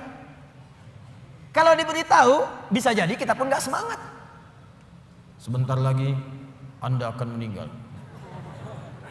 Jam 8:45 lewat kemudian 45 detik. Waduh, kajian udah bubar nggak pulang, di masjid aja. Astagfirullah. Kenapa Pak? 2 menit lagi. Ini amalan nggak terencana. Ini karena kita nggak tahu kapan wafat, kita bisa merencanakan. Malam ini tahajud insya Allah jam sekian. Saya mau istighfar jam sekian. Besok subuh di masjid A, zuhur di masjid B. Punya rencana. Dan ketika merencanakan, niat muncul. Dan itu niat ketika muncul, pahala dituliskan. Bukankah innamal a'malu binniyat? Innamal a'malu binniyat. Di ketika niatnya itu sampai, pahala dituliskan. Ini panitia ini nggak akan dihisab, nggak akan diberikan pahala berdasarkan mic-nya bunyi atau putus. Tapi udah ada niat nih, yang penting ada niatnya, ada pahalanya. Masalah bunyi putus perjuangan saya di sini. Jelas ya? Baik, wala saufa yu'tika rabbuka fatarda. Jadi gini maksudnya, kalau sedang capek, sedang lelah, apalagi kemudian beban itu datang dari orang-orang terdekat. Teman sekantor tiba-tiba misalnya nampak mengkhianati, ada mencela, ada macam-macam. Ingat Allah, maka Anda akan lapang. Ingat Allah, maka tidak akan ada beban. Dan ingat semua itu akan berakhir ketika kita wafat. Kalau itu ada dalam diri kita, maka demi Allah saya katakan, beban itu seberat apapun akan ringan. Ingat itu baik-baik. Wala saufa yu'tika rabbuka fatarda. Alam yajidka yatiman fa'awa. Muhammad, coba ingat-ingat. Kamu sekarang gak usah merasakan beban berat. Bukankah dulu pun aku buktikan kepadamu, saat engkau yatim, aku kirimkan orang-orang sekitaran untuk bisa memberikan perlindungan kepadamu. Lahir bapak tidak ada ibu. Ibu wafat usia 6 tahun, ada kakek. Kakek wafat usia kemudian Nabi Muhammad 8 tahun, ada paman. Ada semua. Ingat Muhammad SAW. Kalau sedang kamu merasakan beban, ingat senang yang dulu saya berikan. Manhaj yang ketiga. Kalau sedang merasakan kesulitan dalam masalah, kalau masalah ingin cepat diringankan oleh Allah, maka bandingkan masalah itu dengan solusi yang pernah dirasakan sebelumnya. Bandingkan persoalan yang sulit itu dengan kesenangan yang sudah dirasakan sebelumnya. Suami istri sedang punya masalah, malam ini punya persoalan, sampai nggak bicara. Coba duduk dulu baik-baik. Ingat masa-masa senang ke belakang. 15 tahun berumah tangga, masa mau dikalahkan dengan masalah di satu malam? Ingat banyak senangnya atau banyak dukanya, banyak sukanya, banyak dukanya, banyak nyamannya, banyak masalahnya. Coba timbang-timbang lagi. Mungkin dengan menghadirkan nostalgia kesenangan itu, yang ini akan terasa ringan. Ma, kenapa malam ini kita mesti cemberut ya? Bukankah kemarin-kemarin kita tertawa? Gara-gara bapak semuanya. Gak apa-apa mah, memang gara-gara papa terima. Tapi mungkin Allah titipkan keburukan di papa itu karena mama bisa menyempurnakan. Mungkin Allah pilih mamah itu adalah mamah yang bisa membimbing papa lebih baik. Masya Allah. Oh gitu ya Pak ya. Mama bikin status dulu ya. Jadi kalau semuanya begitu enak rasanya. Tapi memang diucapkan mudah, menjalaninya belum tentu mudah. Ustadz juga begitu. Ya, makanya jarang sekali ada ustadz ceramah bawa istrinya. Nah, jadi kalau kita punya persoalan yang kecil-kecil sekarang, ingat masa lalu. Bu, Pak. Ya maaf di kantor ada masalah. Masalahnya hari itu. Jangan langsung merasa berat. Ada proyek gak selesai dimarahin sama bos. Anda kerja sudah 10 tahun, dimarahin baru hari itu. Senangnya kan banyak, udah 9 tahun.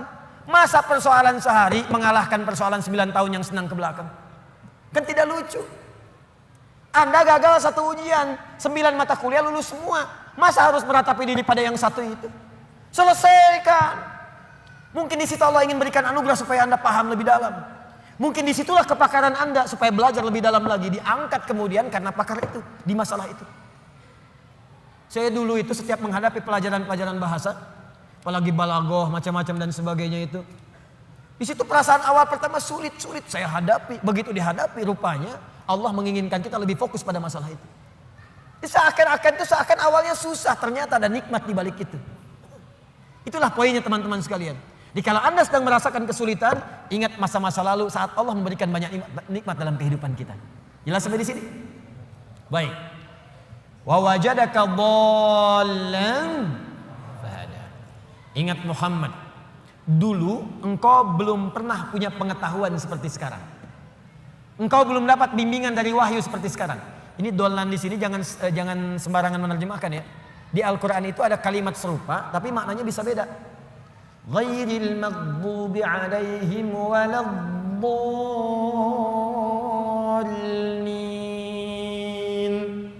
Maghdub yang tercela, maghdub yang terhina, dhalin di situ yang tersesat, tidak mendapatkan petunjuk Allah.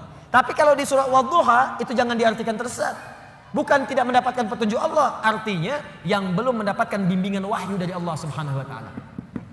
Bukankah dulu belum turun wahyu kepadamu? Bukankah dulu belum turun ayat-ayat Quran kepadamu yang membuat engkau semakin tenang sekarang?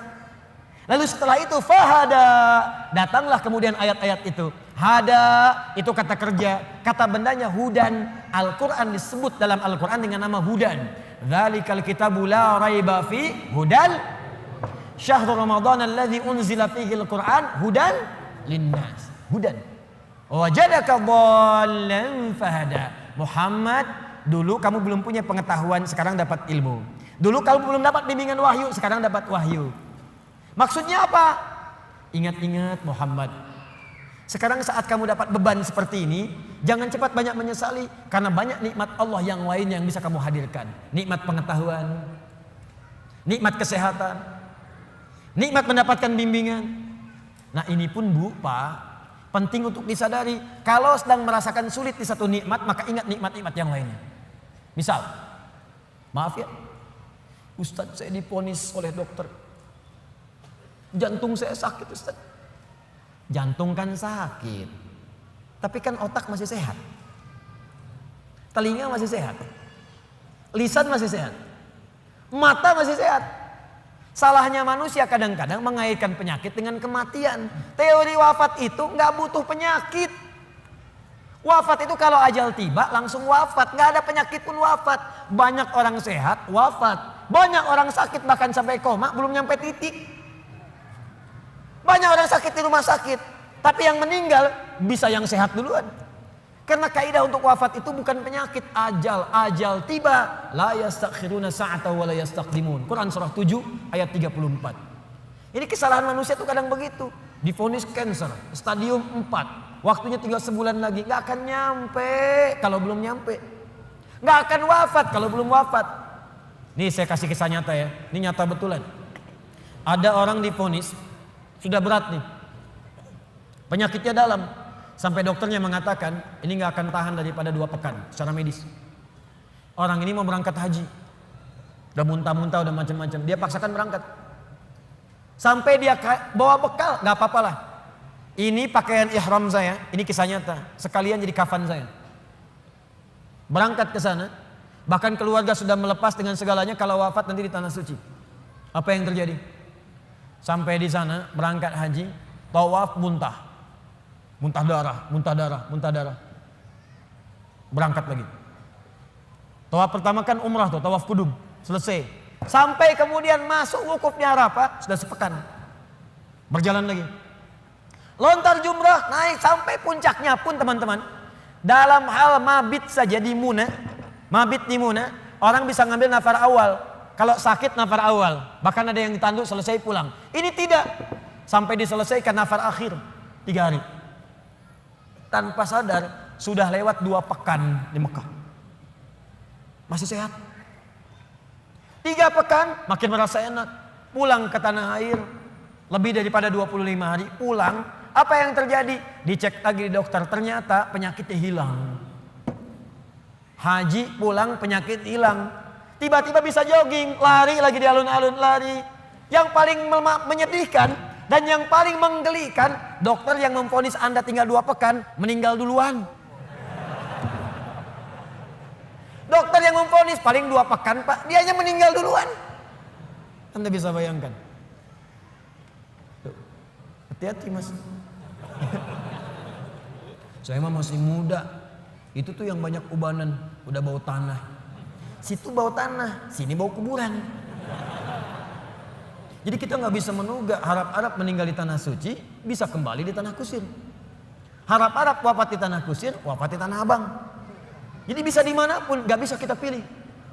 Karena itu kita diajarkan oleh Allah Subhanahu Wa Taala, hati-hati. Kalau kita mendapatkan merasa kurang di satu nikmat, maka segera evaluasi diri. Barangkali nikmat yang lain lebih banyak yang pernah kita dapatkan. Apakah kita hanya akan jauh dari Allah hanya karena satu yang kita rasakan itu? Sementara Allah berikan banyak kepada kita. Nah ini pelajaran penting juga. Awas, awas. Karena ini nanti terkait nanti dengan hal-hal penting. Ada yatim, ada yang lain, ada peminta, ada yang lainnya. Perhatikan baik-baik. Fokus baik-baik. Jangan sampai hubungan Anda pun dengan orang. Karena ayat ini punya hablum minan nas, hablum minallah. Hablum minallah vertikal, hablum minan nas horizontal. Jangan sampai Anda punya hubungan dengan orang sudah bertahun-tahun baik, putus hanya karena satu persoalan yang terjadi di satu hari. Sering terjadi begitu. Anda nggak sadar, bertahun-tahun berteman, bertahun-tahun berkolega, bertahun-tahun bertetangga, di pemerintahan, di jabatan, di harta benda, di macam-macam. Cuman gara-gara satu persoalan lupa dengan kebaikan yang pernah terjadi di masa-masa lalu. Kalau itu terjadi dalam hidup Anda, maka Anda sedang dikuasai oleh setan. Anda sedang jauh dari Allah. Karena ayatnya mengatakan, orang yang dekat dengan Allah tidak akan dipengaruhi oleh persoalan-persoalan yang tiba seketika, dan dia tidak akan melupakan kebaikan-kebaikan yang pernah terjadi di masa lalu. Lawan dari Allah itu tagut. Tagut terbesar itu setan.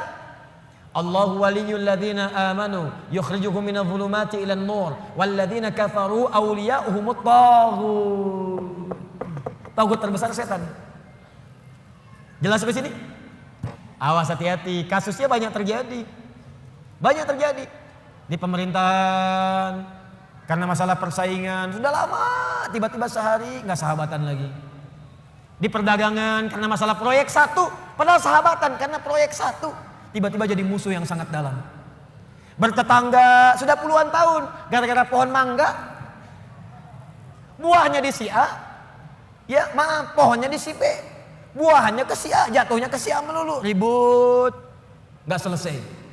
Ada kejadian begitu? Banyak. Kalau Anda dekat dengan Allah, Anda akan lapang. Mau mangga silahkan Pak, kalau bisa ambil dengan pohon-pohonnya dari sini. Jelas ya? Baik, kalau sudah seperti itu, maka syukuri semua nikmat tadi. Fa ammal yatima fala taqhar. Muhammad sallallahu alaihi wasallam, dulu kamu pernah yatim, kamu dirawat, maka sekarang syukuri nikmat dengan merawat anak yatim. Nah, ini maksudnya, maaf sekali lagi, tolong hadirkan syukur sesuai dengan nikmat yang telah Allah berikan kepada kita. Contoh, Allah berikan nikmat harta, maka keluarkan syukur itu dalam bentuk harta juga. Rajin bersedekah, rajin berinfak. Ya, Allah berikan nikmat Al-Quran, maka berikan bentuk syukur dengan bentuk Al-Quran juga. Ke masjid imami, ajari murid-murid Quran, buka majlis ta'lim tentang Quran, itu bentuk syukurnya. Di ketika Nabi pernah yatim, dirawat oleh orang lain, kemudian kata Allah, wujudkan bentuk syukurmu dengan merawat anak yatim juga. Wa ammal yatima fala. Maka jika ada anak yatim, sayangi, sayangi, sayangi, sayangi. Wa ammas sa'ila fala tanhar. Kalau ada orang nanya, kamu kan Muhammad, saya berikan ilmu, berikan Al-Quran, berikan wahyu, maka bentuk syukurnya setiap ada orang bertanya tentang ilmu, tentang wahyu, berikan kepadanya. Berikan. Jangan tutupi. Sesuai dengan kadar kelapangannya. Maka itulah prinsipnya, kalau kita ingin bersyukur dan ditambah nikmatnya oleh Allah, setiap diberikan nikmat, maka cepat syukuri nikmat itu sesuai dengan fungsinya. Kalau harta, sedekah. Kalau ilmu, ajarkan. Kalau Quran, tampilkan. Demikian seterusnya. Kalau Anda hidupnya begitu, ringan kita. Terima kasih, terima kasih, terima kasih. Jadilah terima kasih. Enak. Dan gak akan ada beban. Ini saya bingung ya. Kadang-kadang cuma karena rebutan mobil, rebutan motor berkelahi, dua-duanya meninggal. Motornya gak ada yang dapat. Cuman karena rebutan minum, berkelahi, rebutan lahan. Kemarin ada orang rebutan lahan sampai berkelahi, bacok-bacokan. Ada yang pakai golok sampai meninggal, sekian wafat, sekian luka. Aduh, ketika meninggal dapat apa?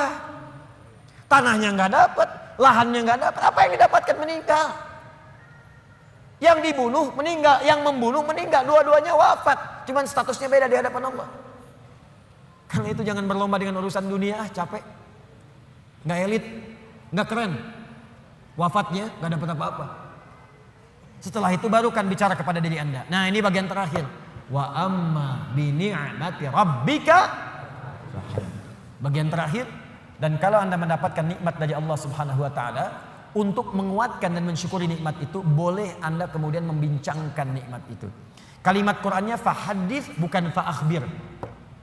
Kalau fa'akhbir, sampaikan pada orang. Bikin pamflet dari Sabang sampai Merauke.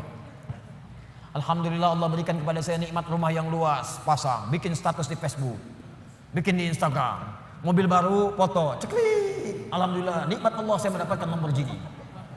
Itu Maria pamer. Alhamdulillah dapat misalnya kalung baru. Alhamdulillah berlian baru, foto, ceklik. Berlian harga 8 miliar, pajang. Bukan. Fahadits itu punya dua arti. Satu, membincangkan ke dalam jiwa secara langsung. Diajak bicara diri kita. Ya, diajak bicara. Misal, pernah kan satu waktu kita merenung, ya kan? Lalu kita katakan pada diri kita, alhamdulillah nih dapat ini, itulah fahadits.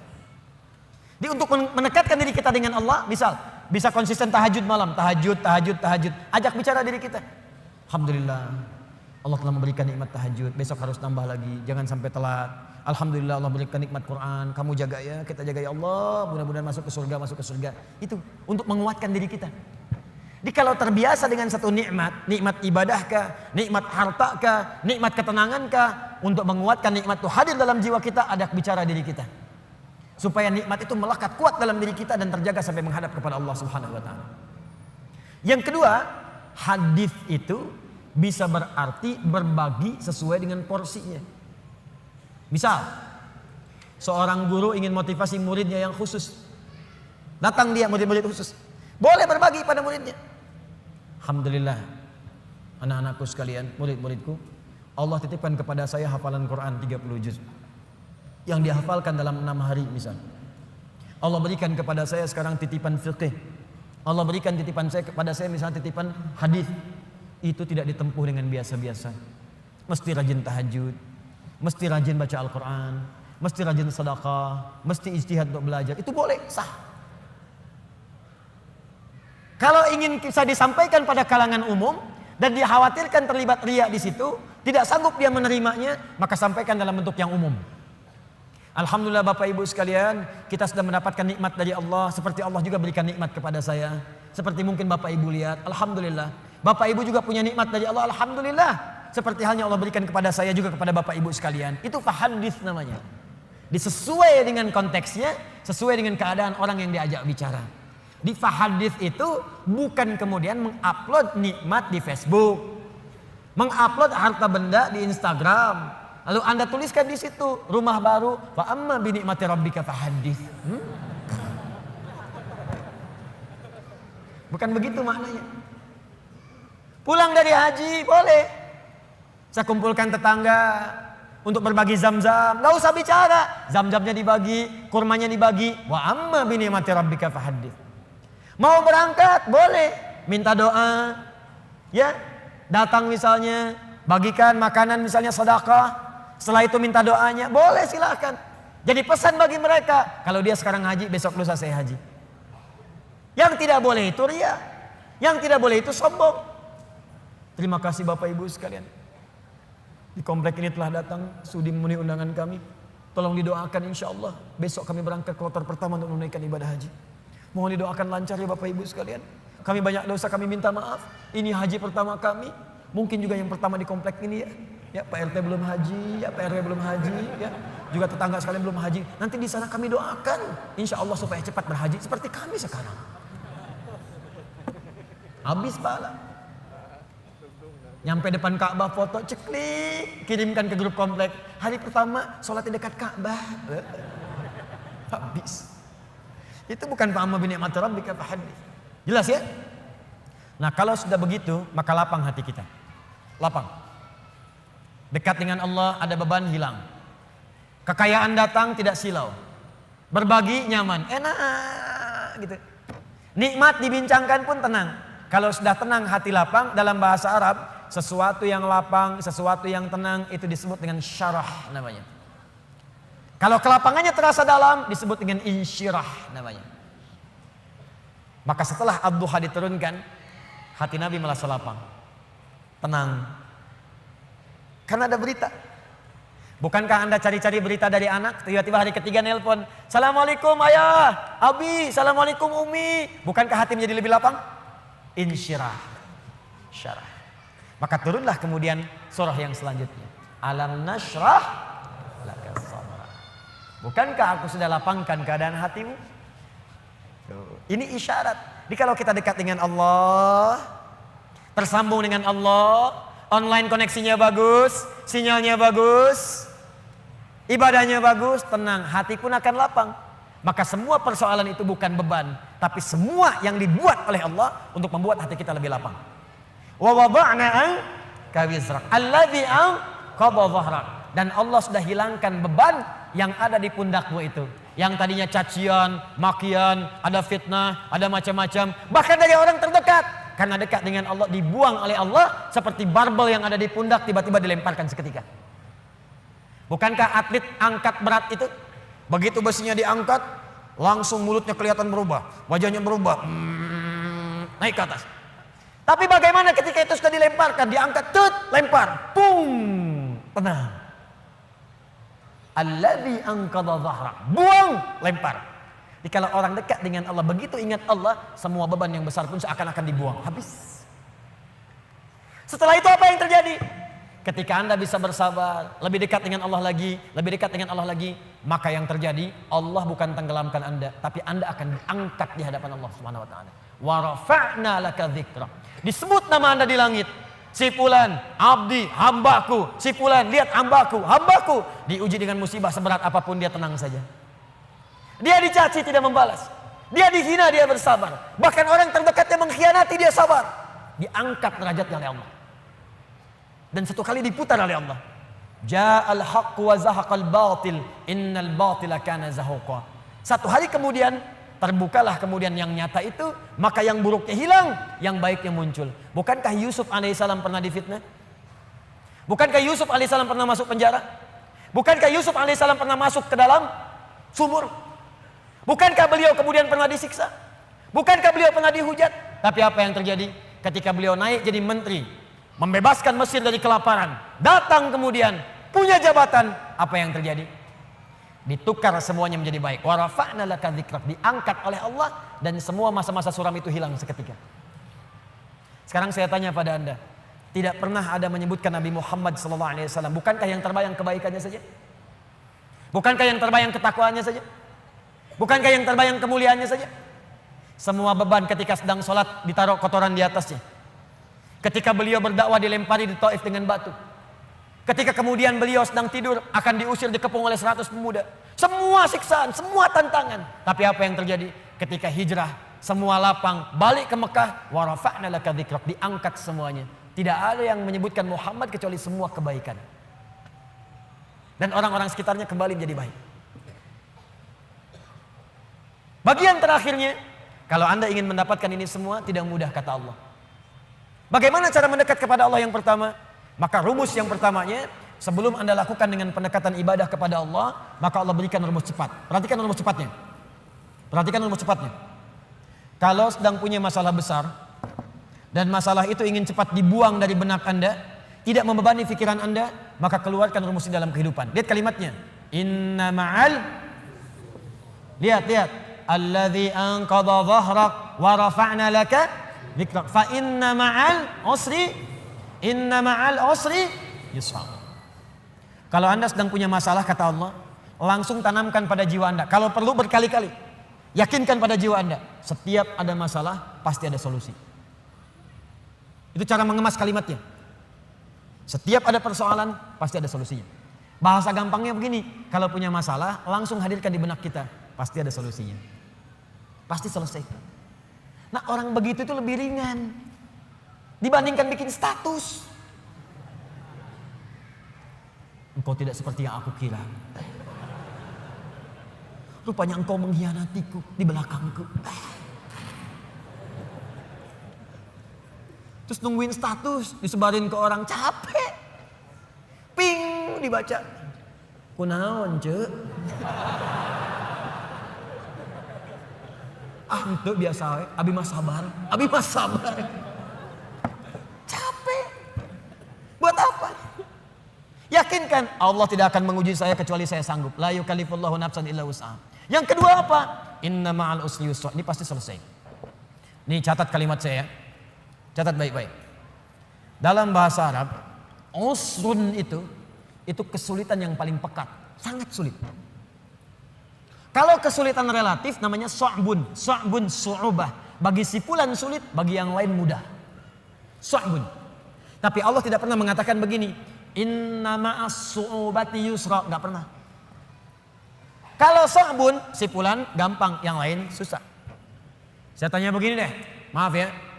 Bahasa Arab itu susah atau gampang? Susah. Kata siapa? Saya tinggal di beberapa negara di Arab, cukup lama di sana. Saking gampangnya bahasa Arab, anak-anak kecil begini bisa bahasa Arab.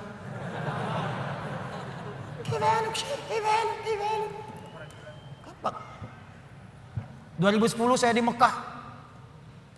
Lewat kemudian. Setelah itu tugas datang berangkat lagi. Ke arah Anjum, ada hotel Anjum sekarang, bintang 4 tapi bagus. Di pelataran haram ada orang duduk. Dia itu sakit. Sakitnya sarafnya. Dia gak sadar gitu kan. Sakit saraf, Anda bayangkan. Orang bilang penyakit yang saya gak sanggup lah gitu ya. Sebetulnya tidak ada yang kata-kata yang kasar. Saya gak bisa keluar kata-kata itu. Ya, sakit terganggu jiwanya, sarafnya. Tapi hebatnya bisa ngadap ke arah hotel ceramah pakai bahasa Arab. Alhamdulillahirabbil alamin. Wassalatu wassalamu ala Rasulillahil karim. Ikhwatal kiram. Bayangkan orang yang sakit saraf bisa ceramah pakai bahasa Arab. Gampang. Kenapa jadi susah? Lalu Anda katakan itu kan orang Arab, Ustaz. Di sini orang Bandung. Kata siapa? Unta Arab ribuan tahun ada di Arab, sampai sekarang nggak bisa bahasa Arab. Beo Cililin bawa ke Mekah, 2 hari ajarin. Assalamualaikum, kaifa haluk. Nah, ini kata orang bukan karena susahnya, ada nggak kemauan bagi kita untuk berusaha. Kalau mau pasti jadi gampang, tapi kalau nggak mau susah, itulah su'ubah. Tapi kalau semua orang susah, bisa. Maaf. Bawa mobil, susah atau gampang? Susah, bawa mobil, bawa. Kalau nyetir mobil bisa, bawa mobil. Bawa. Susah. Gak ada yang bisa, sulit, berat bebannya. Itu disebut usrun namanya. Ain sinra. Usrun. Al-usra. Asra. Ya'sru usrun. Berat seberat-beratnya. Solusinya, kalau mudah yang relatif namanya sahlun, sahlah, suhulah. Itu bagi si A mudah, yang lain belum tentu. Tapi kalau semua mudah, semudah-mudahnya. Seperti minum air. seperti ngangkat sedotan, seperti ngambil tisu. Jangankan orang 50 tahun, anak 5 tahun bisa ngambil. Itu yusrun namanya. Yusrun. Mudah. Orang yang namanya yusrun artinya orang yang mudah. Yang ringan, yang gampang. Yusrun. Semudah-mudahnya seperti mengangkat tisu. Kata Allah, lihat sini. Kalau Anda sedang punya masalah seberat apapun usrun, kalau masalah itu ingin diringankan oleh Allah, walaupun solusinya belum datang, maka tanamkan pada hati Anda, ini pasti selesai. Mudah. Seperti ngangkat tisu. Gak ada yang susah bagi Allah. Orang yang dekat dengan Allah, dia tahu semua solusi ada pada Allah. Punya masalah dengan harta, Allah yang maha kaya. Masalah dengan ujian, Allah yang maha mengetahui. Allah yang punya ilmu. Masalah di rumah tangga, Allah yang punya solusi. Semua Allah punya. Apa yang tidak punya bagi Allah? Makanya orang yang dekat dengan Allah, begitu ada persoalan, ingat Allah. Masalah pasti selesai. Kayak ngangkat tisu, bagi Allah gampang. Jadi kalau sedang punya persoalan, Bu, di rumah tangga, nggak usah banyak mengeluh. Ya, walaupun belum datang solusi, sampaikan pada jiwa kita. Insya Allah selesai. Saya yakin ya. Kapan? Terserah Allah. Yang penting saya ikhtiar. Setelah itu ini indah. Fa idza faraghta fansab. Setelah itu move on. Itu bahasa kitanya. Faraghta fansab, move on. Kalau kita udah selesaikan yang ini, siapa lagi rencana berikutnya? Jangan mati sampai di situ. Jangan berhenti sampai di situ. Apa gara-gara tidak lulus satu mata kuliah Anda ingin keluar dari kampusnya? Apa yang Anda kerjakan? Anda itu lulus 4 mata kuliah, gagal 1. Apa kemudian tiba-tiba ingin meninggalkan kampusnya? Tapi saya kecewa dengan dosennya. Sebetulnya saya lulus, dikasih nilainya malah D. Gara-gara dosen gak suka dengan saya. Buktikan dengan ilmu Anda. Gampang, move on. Kerjakan, sudah yang sudah berlalu, sudah. Sekarang saya hadapi dengan benar. Gak usah berhenti di situ. Di pekerjaan Anda dicela. Gak benar kamu begini. Buktikan, sekarang saya selesaikan. Fa idza faraghta fansab. Kalau udah selesai yang ini, siapa yang berikutnya? Setelah itu wa ila rabbika farghab. Jangan lupakan hubungan dengan Allah supaya diringankan apa yang Anda sedang kerjakan itu. Itu rumusnya. Ini memang mudah dibincangkan dan tidak mudah dipraktekkan. Tapi kalau kita jadikan manhaj sebagai acuan, insya Allah akan berpengaruh pada kehidupan. Gak percaya silahkan Anda praktekkan. Keluarkan rumusnya sebagai kesimpulan. Pertama, kalau sedang punya persoalan, yakin Allah akan menolong kita. Yang kedua, ingat baik-baik. Setiap ada persoalan, selalu ada solusinya. Yang ketiga, selalu lapangkan hati kita dalam menerima cobaan apapun. Yang keempat, cepat move on. Kalau ada masalah, selesaikan, hadapi, serahkan semua kepada Allah hasilnya. Setelah itu, siapkan rencana-rencana kita berikutnya. Kalau hidup kita begini, kita akan teratur dan tidak akan disibukkan oleh celaan dan tantangan yang hadir dari sekitaran kita. Antum jalan aja. Paham? Ini tuh seperti sederhana, dibaca tiap waktu. Suratnya dibaca saat maghrib, dibaca saat isya. Mana buktinya? Baru baca wadduha, setelah itu sudah mengeluh.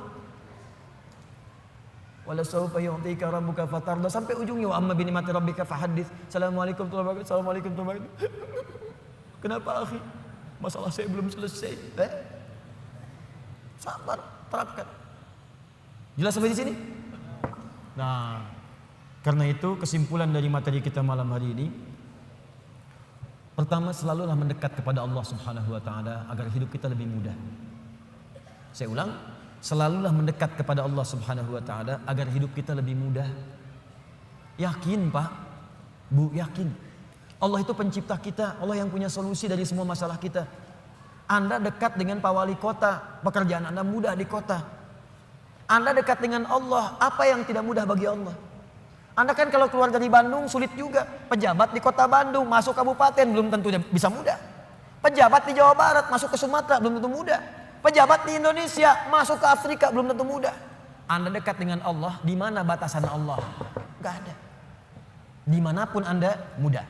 Meninggal, mudah. Ya ayat Tuhan nafsun mutmainnah. Hei jiwa yang tenang, ayo cepat pulang. Mudah. Masuk alam kubur, mudah. Quran surah 3 ayat 169 sampai 172. Ya. Wala tahsabanna alladziina qutilu fi sabilillahi amwata bal ahya'un 'inda rabbihim yurzaqun. Mudah. Kembali ke Allah hari kiamat, mudah. Yauma yub'atsu hayya. Quran surah ke-19 ayat 15. Masuk surga, mudah. Mudah, salamun alaikum bima sabartum, tinggal masuk. Dekat dengan Allah, dimanapun akan terasa mudah. Nah, karena itu PR kita malam hari ini coba susun rencana. Ibadah apa yang bisa kita kerjakan secara mudah supaya kita bisa lebih dekat dengan Allah Subhanahu wa taala. Ibadah apa saja secara bertahap yang bisa kita kerjakan untuk membangun kedekatan dengan Allah. Misal, maaf ya, nggak harus semua dikumpulkan dulu. Keluarkan satu-satu. Anda mau mulai dari sholat dulu. Keluarkan semua bentuk sholat. Sholat sunnahnya, rawatibnya, sholat duhanya, syuruknya. Nanti besok satu-satu mulai kerjakan. Jangan semuanya dulu. Tahajud pengen langsung 11. Memang bangunnya jam 2. Sholatnya sampai jam 3. Tidur lagi, bangunnya jam 8. Pakai rumus Nabi 2 rakaat dulu, witir 1 rakaat. Gitu dulu. Nanti latihan lagi besoknya, latihan puasa. Jangan langsung ke puncaknya dulu. Saya pengen langsung jadi hamba yang paling beriman. Puasa Daud. Masya Allah. Senin puasa, Selasa tidak. Rabu puasa, Kamis tidak. Jumat, Sabtu, Ahad, Senin, Selasa, enggak lagi setelahnya. Banyak tidaknya dibandingkan puasanya. Senin dulu. Mulai selama sebulan. Sudah enak tambah Kamis. Mulai sebulan lagi. Sudah enak tambah Ayyamul Bid. Mulai di bulan itu. Sudah enak puasa Daud. Oh gitu Ustadz ya. 5 waktu dulu ya Ustadz ya. Tambah rawatib. Kalau sudah enak sholat Daud ya Ustadz ya. Apa itu sholat Daud? Subuh sholat, duhur tidak. Asar sholat, maghrib tidak. Tidak. Paham ya? Nah coba latih. Nanti kalau sudah enak semuanya itu akan terasa sendiri. Terasa nikmat. Dunia itu. Saya kadang-kadang suka ketawa sendiri. Lihat orang rebutan jabatan, rebutan mobil, rebutan kendaraan, rebutan kamera, rebutan. Saya suka ketawa sendiri, ngapain? Para pulang meninggal juga. Wafat. Dipulang bahkan dengan rebutan sendal. Ngapain? Ya ingat ya, saya tekankan nih. Anda mau keluar, kalau mau pikir-pikir ngambil sendal orang, ingat wafat. Wafat. Samping masjid pakai sendal orang, wafat. Ingat tuh.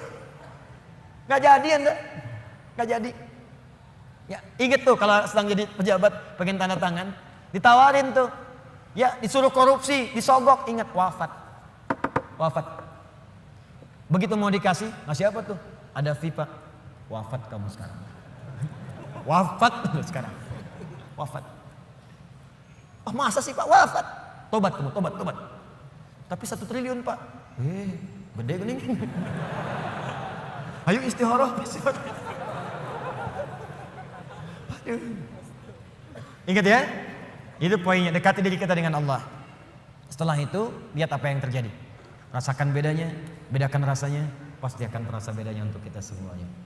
Saya kira itu 2 surah yang kita bahas malam hari ini. Memang surah ini biasa kita bacakan, tapi jarang diamalkan oleh setiap orang-orang yang membacanya. Karena itu dari sini mudah-mudahan kita dikuatkan oleh Allah untuk mengamalkan isinya. Semoga kita dilapangkan hatinya dan saling berbuat baik. Kalau ini dianggap berhasil apa yang saya sampaikan, setelah ini ada kelapangan dalam jiwa kita. Tapi kalau tidak merasakan ada pengaruh, berarti mungkin mohon maaf. Bisa jadi Anda yang kurang fokus atau saya yang kurang benar menyampaikan. Atau mic-nya yang kurang jelas. Tidak ya, kita belajar dengan baik insya Allah. Mudah-mudahan ada kemuliaan untuk kita semuanya.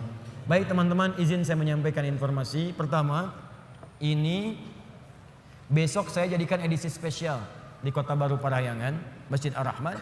Fikih ikhtilafnya saya hadirkan untuk membahas pertanyaan saja. Jadi semua pertanyaan malam ini, termasuk yang tadi pagi, besok saya bahas khusus di Ar-Rahman. Tidak ada materi, jawab langsung pertanyaan. Pertanyaan. Karena saya kira saya sudah banyak ke Bandung dan ada sesi pertanyaan yang kadang-kadang tidak terrespon dengan baik. Ya, itu nanti sebagian juga akan saya jawab lewat Adi Hidayat Official. Kita ada channel official. Akhir TV sekarang sedang maintenance ya, supaya ada tayangan lebih sempurna lagi, lebih baik. Kita punya harapan 24 jam ada tayangan. Jadi sekarang kita gunakan dulu official. Nanti setelah itu sempurna, baru kemudian kita launchingkan untuk semuanya. Info paling menarik, bulan depan kita akan mulai program menghafal Quran 30 juz karantina 30 hari. Bagi Anda yang sudah mendaftar, siap-siap, nanti akan dihubungi kapan waktunya. Tempatnya di Bekasi, nanti ada di Lampung, ada di Sulawesi, dan Bandung sedang disiapkan. Nanti begitu sudah siap, Anda bisa hadir di situ. Ada tempat untuk ikhwan, tempat untuk akhwat. Yang kedua, pekan depan ada utusan dari Sudan. Mereka akan membawa beasiswa sebanyak 15 orang, khusus untuk penghafal Quran 30 juz. Diberikan kesempatan beasiswa ke Sudan gratis di Jamiatul Quran, yaitu University of Al-Quran, Al-Quran University. Jadi kampus Al-Quran khusus mencetak para ahli Al-Quran, bukan cuma hafal tapi dengan ilmu-ilmunya. Nanti saya infokan kemudian. Yang terakhir, pekan depan akan ada seleksi insya Allah program PKU, Pendidikan Kader Ulama. Itu nanti langsung kami yang seleksi, saya yang seleksi, akan tinggal dengan saya selama setahun. Saya langsung yang didik. Ya, tinggal dengan saya, tinggal di tempat saya di Bekasi. Ya, kami yang biayai semuanya gratis. Ya, sampai setahun selesai, baru nanti kami sekolahkan sesuai dengan bakat-bakatnya masing-masing. Kalau dia senang Quran, kita arahkan ke kampus Quran. Kalau dia senang fikih, kita arahkan ke kampus fikih. Insya Allah pekan depan akan diumumkan dalam kajian malam Jumat langsung dari Bekasi, dari Masjid Al-Ihsan, PTM, dan Villa Jaka Setia insya Allah. Saya kira itu yang kita sampaikan. Mudah-mudahan ada manfaatnya. Besok nanti kita akan bahas sesi pertanyaan tanya jawab di Masjid Ar-Rahman di Kota Baru, Parahyangan. Allahumma taqabbal minna innaka antas samiul alim. وتب علينا إنك أنت التواب الرحيم اللهم ربنا لا تدع لنا في مقامنا هذا وفي كل مقام ذنبا إلا غفرته ولا هما إلا فرجته ولا دينا إلا قضيته ولا مريضا إلا شفيته ولا حاجة من حوائج الدنيا والآخرة فيها لك رضا وفيها لنا الصلاح إلا قضيتها يا أرحم الراحمين اللهم علمنا ما ينفعنا وفقنا فيما تعلمنا لنعمل بها يا أرحم الراحمين واجعلنا من أهل القرآن واجعل القرآن صحيبا لنا في الدنيا وشفيعا لنا في الآخرة يا أرحم الراحمين اللهم ربنا آتنا في الدنيا حسنة وفي الآخرة حسنة وقنا عذاب النار اللهم تقبل منا يا الله إنك أنت السميع الدعاء اللهم وآخر دعوانا عن الحمد لله رب العالمين سبحانك اللهم وبحمدك أشهد أن لا إله إلا أنت نستغفرك ونتوب إليك وصلى الله على رسولك الكريم نبيك الأمين سيدنا محمد وعلى آله وصحبه وأمته إلى يوم الدين ثم السلام عليكم ورحمة الله وبركاته